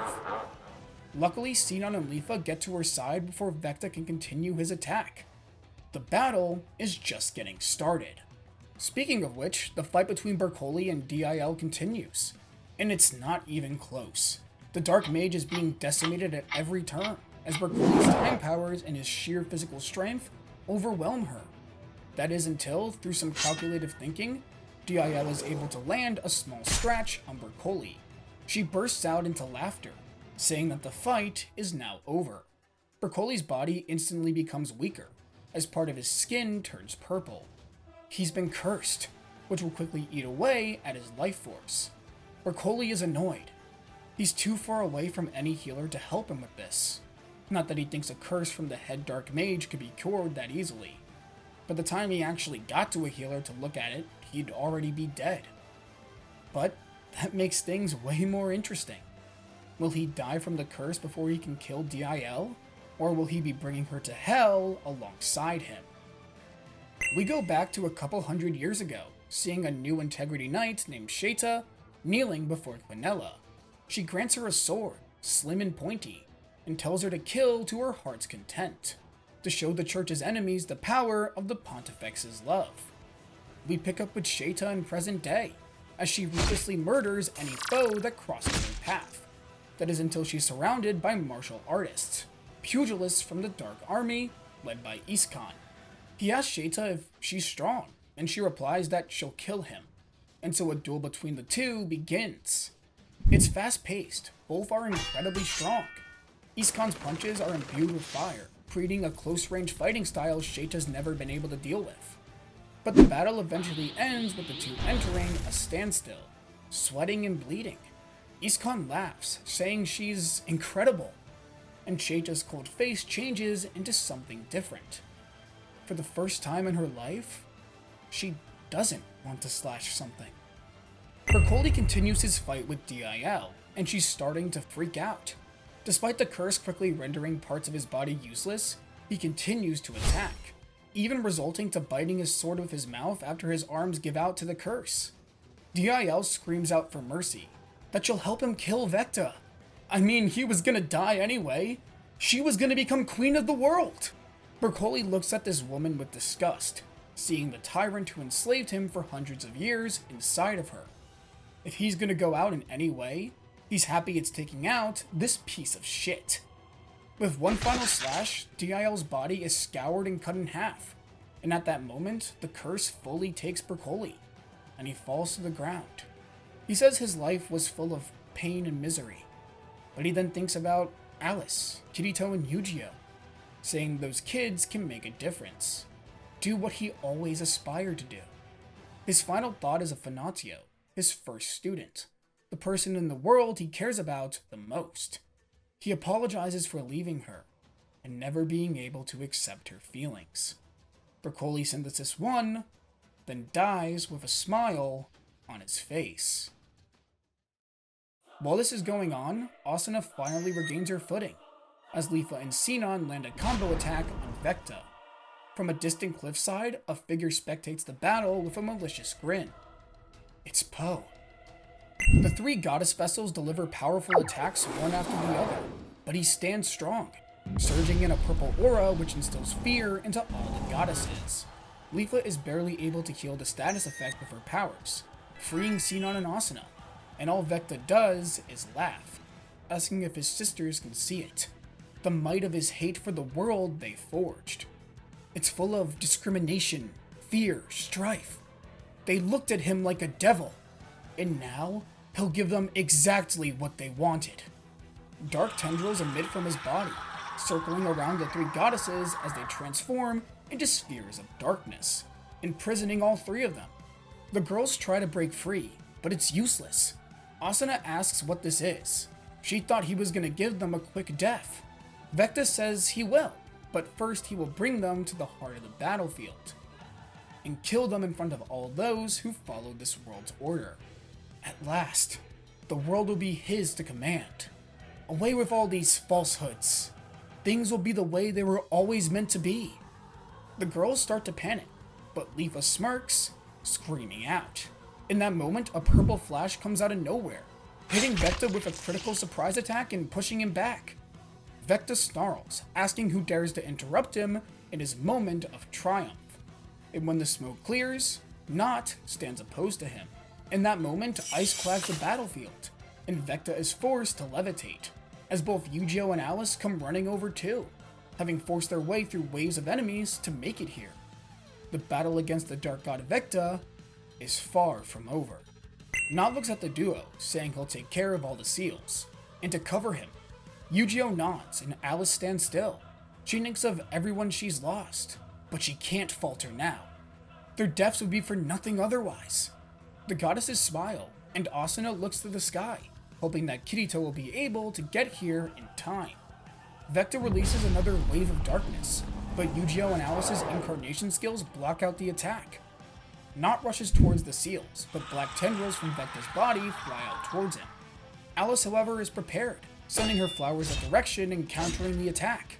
Vecta looks up to see Yu-Gi-Oh charging at him, thrusting the blue rose sword right into his chest and freezing a part of his shoulder. He roars out, the pressure cracking the ice and sending Yu-Gi-Oh flying. He looks up with a smile though, as Not releases a powerful sword skill, breaking Leafa's seal. Terraria's vessel falls to the ground, and with her powers, she heals up the trio. Leafa and Not exchange a smile as he heads back to take out the other seals.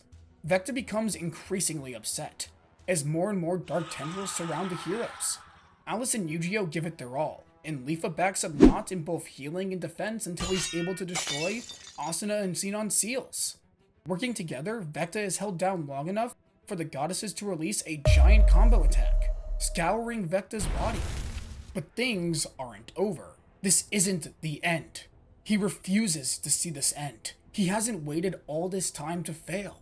He will submerge this world in darkness. Claim it for himself. A dark aura then emits from his body and rushes towards the sky. Asuna wonders what it is.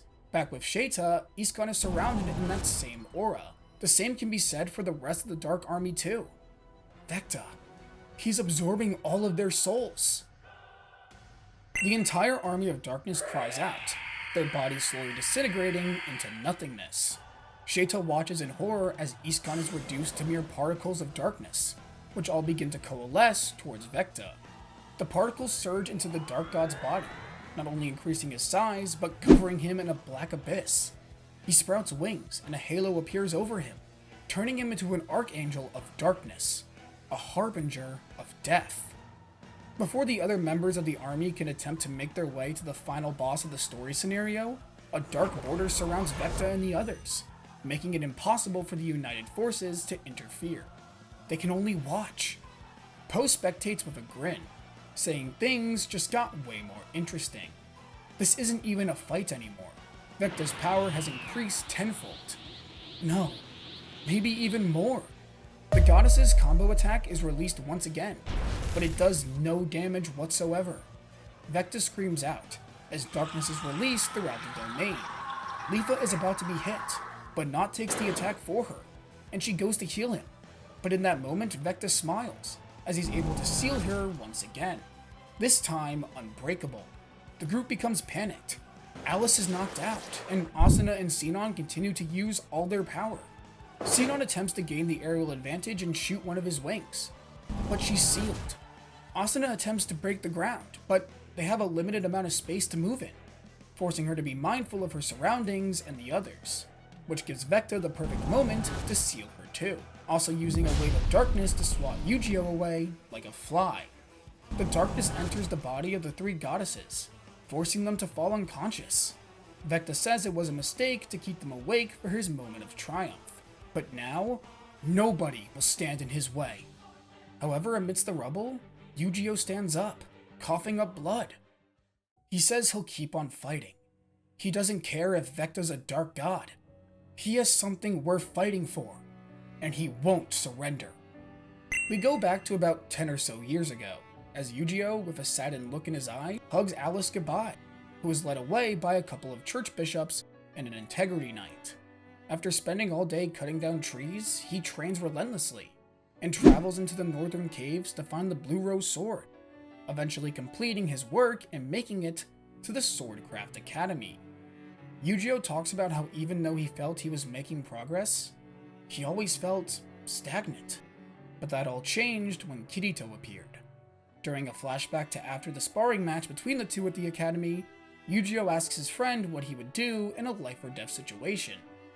Kirito says in most cases he'd run, but if it meant that those he cared about were getting hurt, he would stay and fight, even if it costs him his life. And so, Yu-Gi-Oh, on the brink of death, grabs a hold of the Blue Rose Sword, the entire battlefield covered in ice, but Vecta easily smashes through it. Yu-Gi-Oh doesn't care though. He lets out a screeching battle cry, continuously freezing the area around him. He thinks of all those he's met, and how much he wants to protect them. He swears to himself, "They will see tomorrow!" The blizzard rages on, and the Blue Roses attempt to steal the God of Darkness's energy. However, it's no use. Vecta isn't made of life, but nothingness. It's as if Yu-Gi-Oh is being swallowed up by a void. The Dark God finally loses his patience, conjuring up a ball of total darkness. It collides with another Ice Assault, easily overpowering it and directly hitting Yu-Gi-Oh. His body is scoured, coming apart and ripping in half. The Blue Rose Sword freezing over his wound, staining both the ice and itself a deep crimson red. Yu-Gi-Oh starts to lose consciousness. This is it for him, isn't it? He apologizes to Kirito, saying he couldn't protect everyone while he was away. But hey, his life was pretty damn good. He found friends who supported him, and was able to become the best version of himself, and reunite with the one he loves. Just then, what seems like a tear in space itself is ripped open, as a barrage of another sword of darkness charges at Vecta. Kirito has returned. The Black Swordsman looks down at his friend, heartbroken. He attempts to heal him with Aincrad's system, but nothing's working. Yui also appears beside him, crying herself, saying not even she can undo this. His life is already gone. It's as if he's held on through sheer will.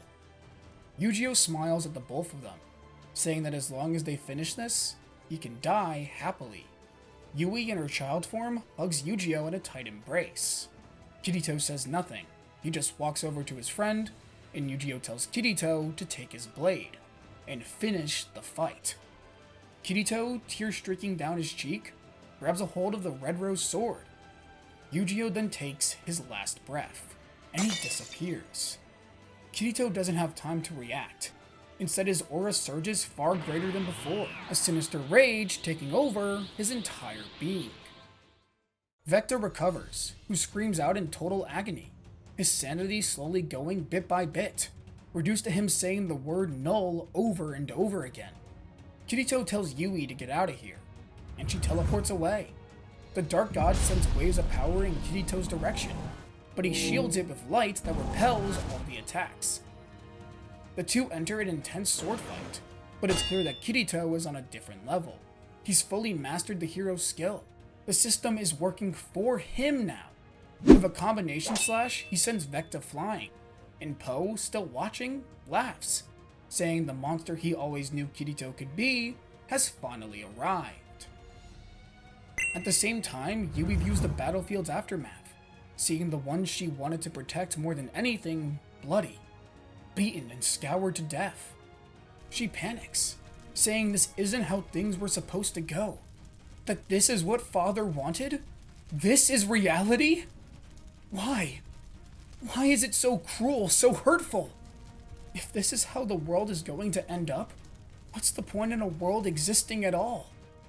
At the same time, Kirito continues to desolate the god of darkness. It's here where Kirito listens to Vecta's cries. Null. Null. Null! What's that supposed to mean? And then it clicks. Vecta hates the world for what they did to him, just like how Kaiba escaped this one out of his hatred for reality. They're the same. No, it's more like Vecta is a part of Kaiba, a manifestation of his hatred for humanity and the world. But that doesn't matter now. He's killed far too many people. He killed Yu-Gi-Oh! So he must die. Kirito will destroy them all. All the bastards that stand in the way between him and Akihiko Kaiba. He'll cut that man down, no matter what! Kirito once again charges up both his blades, using Starburst Stream, which totally destroys Vecta, his body being reduced to ash. As he disappears, the goddesses are freed from their prison, and Asuna slowly wakes up, only to find Kirito on the ground, crying uncontrollably.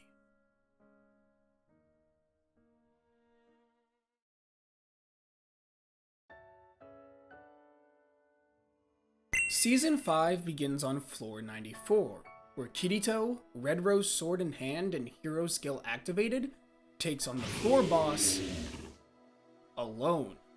He uses a Starburst Stream, his HP depleting from sheer fatigue, but he's able to take the win. He collapses to his knees, but forces himself back up. His eyes are filled with rage, anger, and grief. And so the Black Swordsman continues on. His destination, floor 100, the Ruby Palace. Meanwhile, back at the Cross-Sword Guild, Asuna sits in her office, slumped down. So many things have happened, and so fast. After the war, Kirito just left.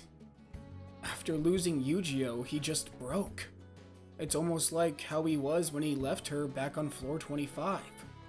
Although this time, much worse. He has cleared floors 90 through 94, but at what cost? She wants to go after him. No, she needs to go after him. But what can she do? She's just some useless girl who couldn't even save her lover's best friend. It's here where Yuki comes rushing through the door as a pissed off Alice rushes into the room. She slams Asuna's desk and tells her to go find Kirito now. She understands how he's feeling. She lost Yu-Gi-Oh too. But she has a duty to perform, people to protect. Kirito can't just run away from his friends, his family. Yu-Gi-Oh wouldn't want that. He'd want him to keep fighting with those he cares about. Asuna tells Alice she's right. And so Asuna, Alice, Yuki, Sinon, Knot, and Lifa set out for him. The episode ends with Kirito making it to floor 95, a desolate land covered with ice. Kirito travels to a nearby destroyed village, and he then learns that the ice demon appeared on this floor about 2 weeks ago, completely destroying the land and killing most of the villagers. Kirito immediately knows that it's the boss. He eventually makes it to the boss room. It's a humanoid figure with demon horns, dragon wings, and a tail. But despite his white pale skin and blue eyes, Kirito's heart shatters. It's Yu-Gi-Oh! No, Yu-Gi-Oh is dead. This is Kaiba taunting him. He's trying to make him regret his choice back on floor 75. This is the consequence of that. He'll kill him, not even affording Yu-Gi-Oh the chance to rest? How cruel of a god can he be? The battle begins. Yu-Gi-Oh's attacks are monstrous, savage. This isn't the same friend Kirito once knew, only a hollow shell.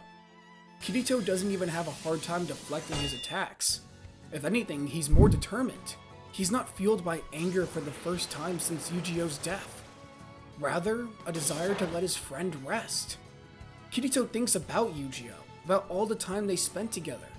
Even though he was an NPC, he had become his best friend.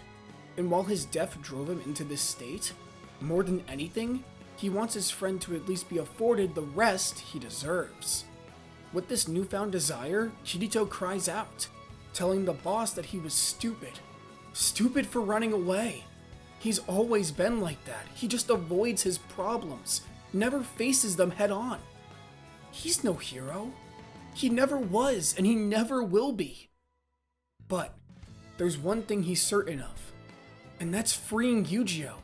And making it out of this game. One Starburst stream later, Kirito defeats the boss. And the Red Rose Sword turns blue once again. It's as if Yu-Gi-Oh's soul has now finally moved on. Kirito tells Yu-Gi-Oh to rest. And before he can move on to the next floor, he hears clapping behind him. Kirito turns around, facing none other than Po. Po says that was beautiful. Really? What a tragic display of human emotion. Kirito asks what he's doing here, and Po says to finish things. He was so close to becoming the heartless monster he wanted him to be. Kirito tells the former leader of Laughing Coffin that he'll never become what he wants him to be, and Po laughs maniacally, saying that's why he loves him so much. Despite the anguish and torture he's put him through, Kirito has always been able to stay resilient. Kirito says that he won't let Po escape. Not this time. And Po agrees, saying they've held this dance off for far too long. Po loves this world, the person he can be in it, and Kirito is the only one who has a real shot of killing Kayaba. He can't have that. He wants to continue killing. He wants to kill everyone in this world. We learn that Po grew up in the San Francisco slums. His mother was a drunkard, his father absent. He was a Japanese man who had paid her for intercourse, and she was forced to have the child. She despised him, naming him Visago after a minor demon known as the Prince of Hell. The only time he ever saw his father was when he asked him to be a kidney donor for his real Japanese son. Visago agreed to this, wanting to start his life anew in Japan. However, the country's legal procedures were too complicated. He wasn't able to receive a residential status, and was forced into the criminal underworld, joining a Korean criminal syndicate as an assassin. After SAO started, he had been tasked with killing a target inside the game. He logged in, willingly trapping himself in the death game, and choosing the name POH, or Po, aka Prince of Hell, as his avatar name. However, his contact with the Japanese players in the game reminded him of his father, and he realized he had been harboring hatred for all East Asians this entire time.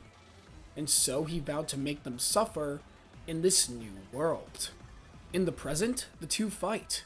Po might be talented, both inside and outside the game, but Kirito's mastery over the hero's skill allows him to take all the attacks head on. He then uses his dual swords to block Po's weapon with ease, flinging him across the room. He tells Po that there's one difference between them. He's not alone. Asuna and the group then show up, and before they can exchange words, a full-on raid battle against Laughing Coffin's former leader begins. Po doesn't try to leave. He relishes in the bloodshed, aiming for the NPC characters like Yuki and Alice to get blood on his face, his laughter echoing throughout the dungeon. But his crusade ends as quickly as it begins. Kirito drops him down to 10% health, and Po tells him to kill him. But Kirito refuses. Po says he'll just keep coming after them, as many times as it takes, until he kills all of them. Just like he orchestrated the war between the raid team and Laughing Coffin, he'll find another way for them to kill each other like monsters. Hearing this, something burns within Not. He thinks about Yuna's death, and how that war was the incident that led to it. Before anyone can react, Not thrusts his sword into Po's chest, saying Yuna can now finally rest in peace. And just like that, the Prince of Hell meets his end. With everything settled, Alice rushes over to Kirito's side, hugging him as she looks down at the blue rose sword. The two finally grieving for Yu-Gi-Oh! Together. At the Ruby Palace, Yui sits in her room. She thinks back to the scene of the war she saw, spiraling deeper and deeper into despair. Kirito and Asuna return to their home on floor 22. The air is off. It's quiet. Neither have said a single word to each other. I mean, it's the first time since the war they've been alone. Kirito takes a deep breath, mustering up the courage to speak. He apologizes for leaving again. He promised that he would stay with her, but he walked away. Maybe not for the same reasons, but he left all the same. Asuna walks over to him, putting her head into his chest. She says that this is all she needs. This is the reassurance she wanted. She tells Kirito that losing Yu-Gi-Oh! Must have been hard for him. Unbearably so. But loss is as much of a part of this world as it is in reality. Asuna says he still has a part of Yu-Gi-Oh! With him all the time, pointing to the blue rose sword. Kirito smiles, saying that he couldn't do anything without her, which Asuna makes a smug face at. The two vow from this moment on they'll stay by each other's side no matter what, and keep fighting even if one of them falls.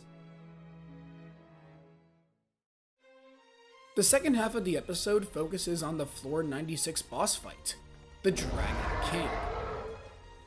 At this point, the raid party is complete. Fanatio, Alice, Deselbert, and Kismel have all permanently joined, and with their power, they help increase the offensive capabilities of the raid team. Nigel and Cabal work together alongside Argo. Members of the KOB and Klein strike the surrounding mobs. Meanwhile, Lifa leads the healers unit, but not serving as its protector. Sinon launches devastating long-range attacks. Using this opportunity, Kirito commands for a multi-skill combo attack, and so multiple players unleash a full-on assault, taking the boss down. Episode 104 skips through the floor 97 boss fight, as a quick recap of their assault through the floor is shown. From his throne, Kaiba continues to eagerly spectate their movements, almost like watching a movie on the edge of his seat. And so they finally reach the Abyssal Tower, an extremely tall dungeon filled with dark-type enemies, reminding everyone about the war. Fanatio and Alice look at each other solemnly, remembering their fellow countrymen's sacrifice. But Kismo looks on determined, saying she won't let the past destroy their spirits. After what feels like hours, the group reaches the boss, the Abyssal Sentinel. He unleashes waves of darkness, which like Vecta instill fear into a lot of the players. Lifa pushes Not out of the way, taking an attack head on.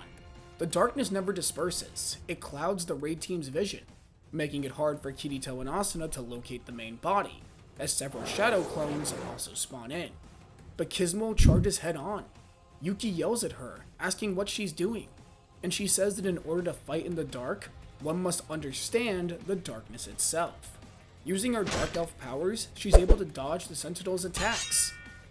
The main body is revealed, and Alice unleashes her Incarnation skill, which is able to knock it back. Kismo then goes in for one last attack, despite being bruised and bloody. But she's impaled by the boss's sword, and disappears. Overcome by grief, Yuki stands alongside the other Aincrad folk, determined to win. And so working together, the people of Aincrad take the boss down. Later on, Kirito and Asuna attend Kisbel's funeral at the Dark Elf camp. The tone is sad, but Yuki stands up amongst the grieving elves. She talks about how she might come from another world, but now she's just as much of a dark elf as the rest of them. They even entrusted her with the garments of their goddess. She wants to live up to that role, to be the leader Kismel? No, her sister believed she could be. And so Yuki becomes their new chief, Asuna smiling at the sight in front of her. Yuki's really grown up. Back in the real world, we focus on a building in Tokyo, home of the Ministry of Internal Affairs Telecommunications Bureau. In the medical wing of the institute, Sugaha Kirigaya is monitored physically, as all the events taking place in Aincrad are showcased from a first-person POV, all taken from her nerve gear. Kikuoka, alongside another bureau member, Takeru Higa, observe a scene in front of them. Higa says he's glad she'll be free soon. This girl has been through hell and back, but goddamn did it get them some good data. Kikuoka then says that this world is more alive than they thought. The potential to harvest these AI and use it for humanity's benefit, it's enticing. To think Kaiba kept soul technology from them by masking it as a video game. The man is truly a genius. However, unknown to anyone there, one of their security cameras has been hacked, as Yui watches those from the outside world, her eyes lifeless. She says that it doesn't matter what world it is. What she saw that day, the death, destruction, it'll follow the players once they leave. It will eat away at them inside here too. She just wants to save them. Meanwhile, the raid team enters the Floor 98 dungeon, the World Tree Yggdrasil, birthplace of the goddess fruits. According to some lore they found in some nearby ruins, the tree has served as a source of Aincrad's vitality ever since its conception, a remnant of the surface world that was plagued by Vecta, preserved by Stasia. But the tree and the city that once presided there is no more. The group treks through the dungeon, eventually reaching the heart of the World Tree itself. However, it's been corrupted and quickly transforms into an abhorrent, feminine creature, the incarnation of the Radius. It's seemingly impenetrable. Whenever it's attacked by something as strong as an incarnation skill, it summons a tree and uses water droplets to heal itself. Not to mention its powerful laser attacks, devastating a ton of the raid team, causing their HP to drop to 0. Leafa looks on, determined, saying if she wants to heal, two can play at that game.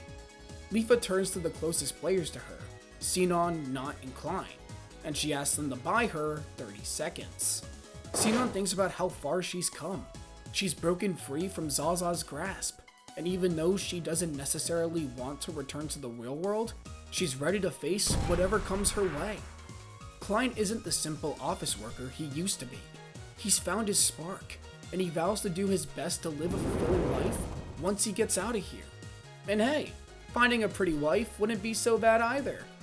Nog thinks about Yuna, the pain he felt when he lost her. But he looks at Leafa, and how she's become his light now. Their time as a party may have been short, but Yuna's gift, the gift of life, it's something he'll treasure every single day. Which is why he can't fall here. The small group makes their advance, using Sinon's goddess powers to dodge, counter, and keep the boss busy for Kirito and Asuna to land devastating attacks. But it just keeps healing. Leafa thinks about how before, she didn't understand Terraria's power. But now, she gets how amazing the power of healing is. The warmth it encompasses. She understands how Yuna felt, helping players every single day. At first, she recklessly rushed into SAO to see her brother, grief consuming her. But now, she's almost grateful she logged in. She's met so many people, so many friends, and she's become stronger than she ever was outside. It makes her wonder what the future has in store for her, but if she doesn't act now, none of them will have a tomorrow. Leafa bursts with energy, a massive force field being conjured, serving as a healing base for the raid team. The incarnation of the Radius attempts to break it, but Leafa stays strong, using all her might to keep it conjured. Kirito realizes that the boss is panicked, meaning that the healing water she uses isn't just some unwinnable cheat code. He turns to Asuna, telling her to attack the tree next time it's summoned. Finally, the healing tree is summoned again, but Asuna zooms in with her incarnation skill faster than the Radius can use it. Kirito then commands for an all-out attack, and working alongside the rest of the raid team, the Radius is destroyed. Floor 98 is cleared. In Yui's room, we see her consuming a ton of data.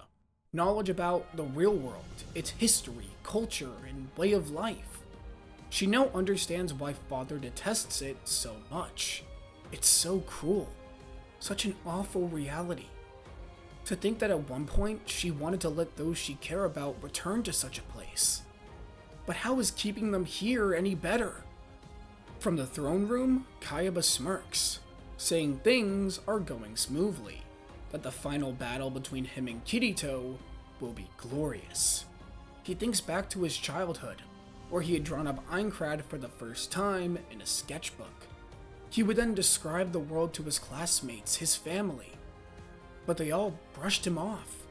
Nobody wanted to learn about his world, and instead he was forced into a life of hollowness, apathy, no splendor.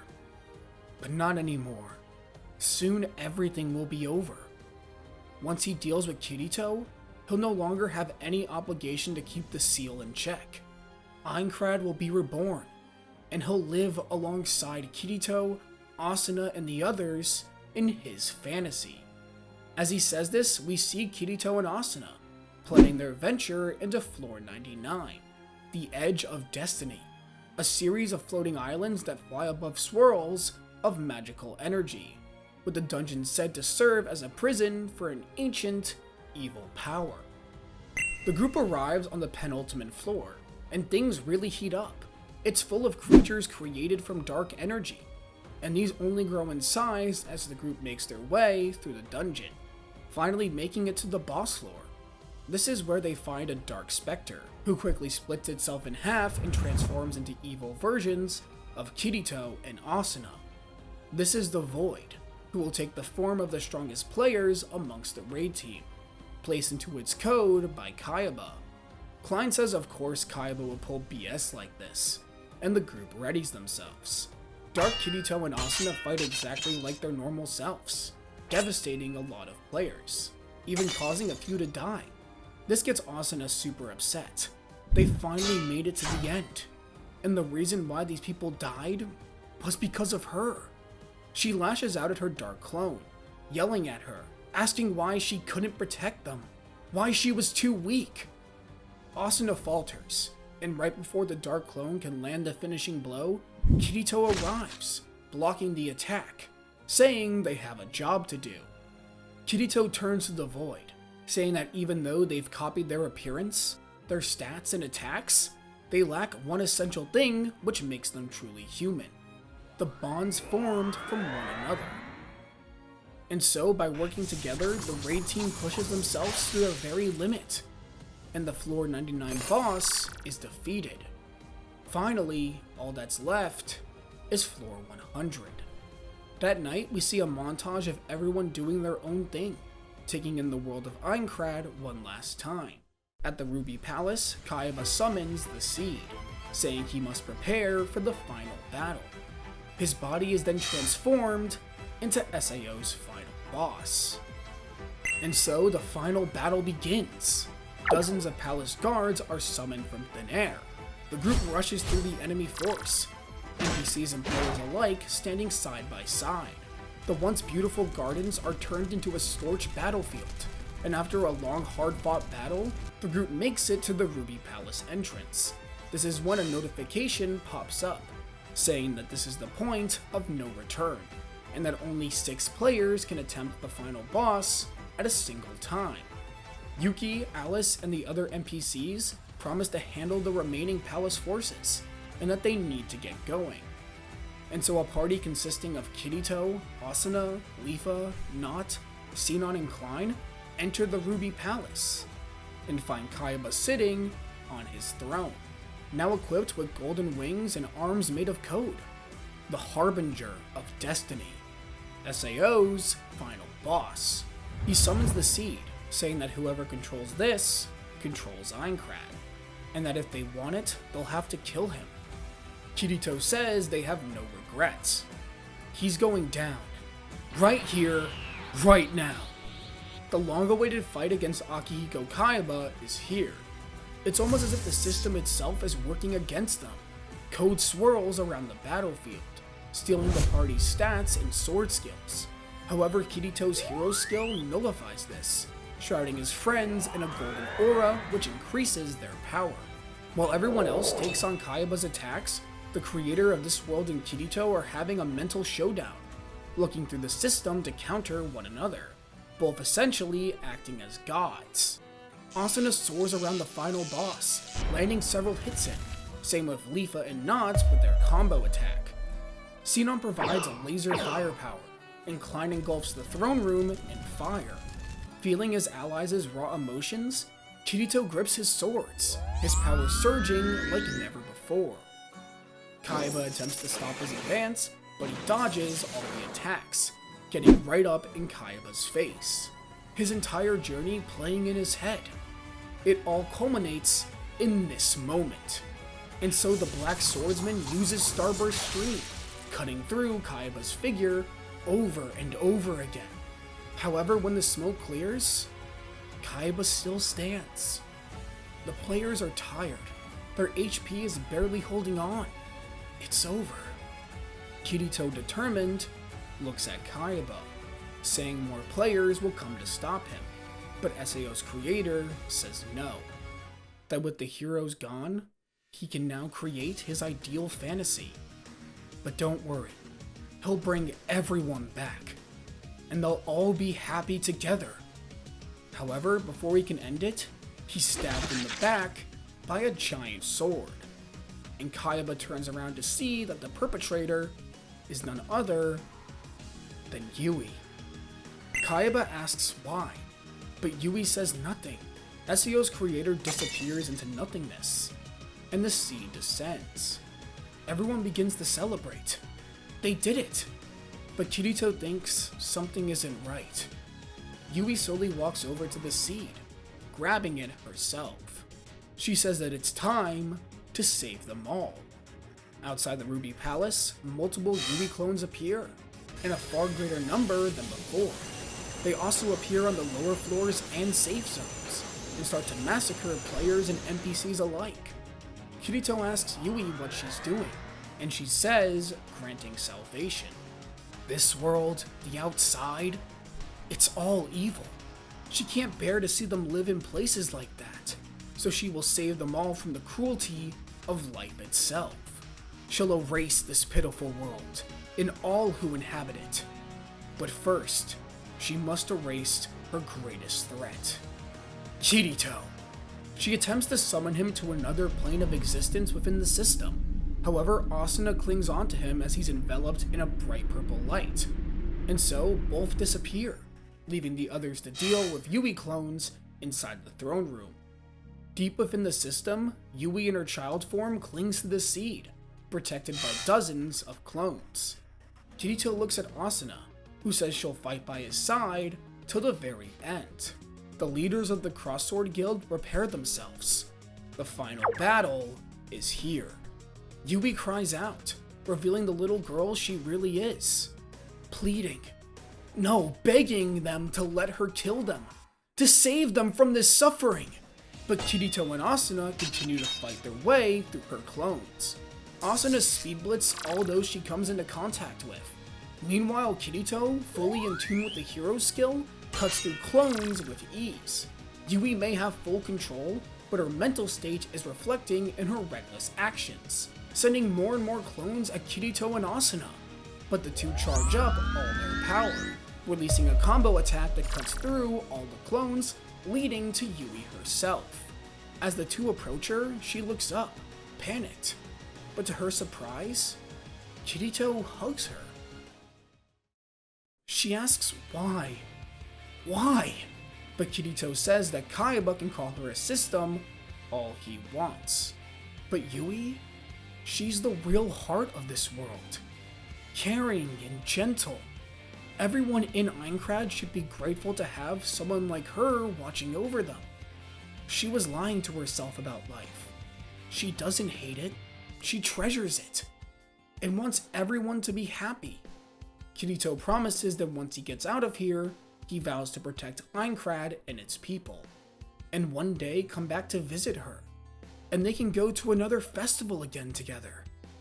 Yui returns the hug, thanking Kirito and relinquishing the seed to him. The world then begins to dip to white for all players. The game has been cleared, and at long last, Kazuto Kirigaya opens his eyes in the hospital. He's back. It's been 1 month since the end of SAO, and Kirito and Sugu have been discharged from the hospital. Their family celebrates their return, and it's revealed that Kirito has been flooded by the press, known as the notorious hero who cleared the death game. We see a flashback to Kirito meeting Kikuoka at the hospital. Kirito tells him that he should punch him. After all, he allowed his little sister to enter the game and almost got herself killed. But he instead wants to make a deal with him. Kikuoka is interested, and Kirito says that SAO isn't just a game anymore, that they can't delete the servers. In the end, a deal is made. Kirito would learn where Asuna is and SAO would be spared from deletion, but in exchange he would have to come work for Kikuoka post-graduation.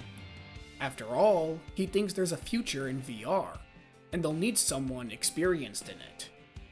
In the city, Kirito and Asuna finally meet up IRL, even making jokes about how their clothes are similar to the ones they wore in the game. Asuna talks about how she's excited to finish high school with him, as all the kids who are trapped in the game are being transferred to an SAO survivor school to help them regain their lost years of education. Everyone is moving on into the future, hoping to achieve something, as they now understand the importance of life. Kirito holds Asuna close, admiring the world in front of him. He has a life to live, and he wants to spend it with Asuna and all those he cares about. The final scene takes place at Kikuoka's office, as Kirito, monitored by nurses and medical equipment, puts the nerve gear back on, as he's diving back into Aincrad, fulfilling the promise he made to Yui. And so with a smile, Kirito utters the same words that began his journey all that time ago. Link start! And that's my SAO rewrite.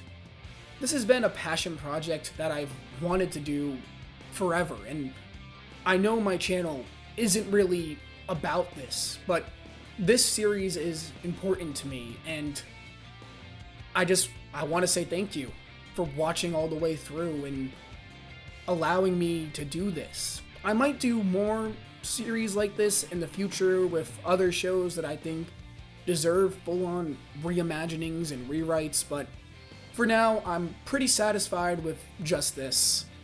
And you know what?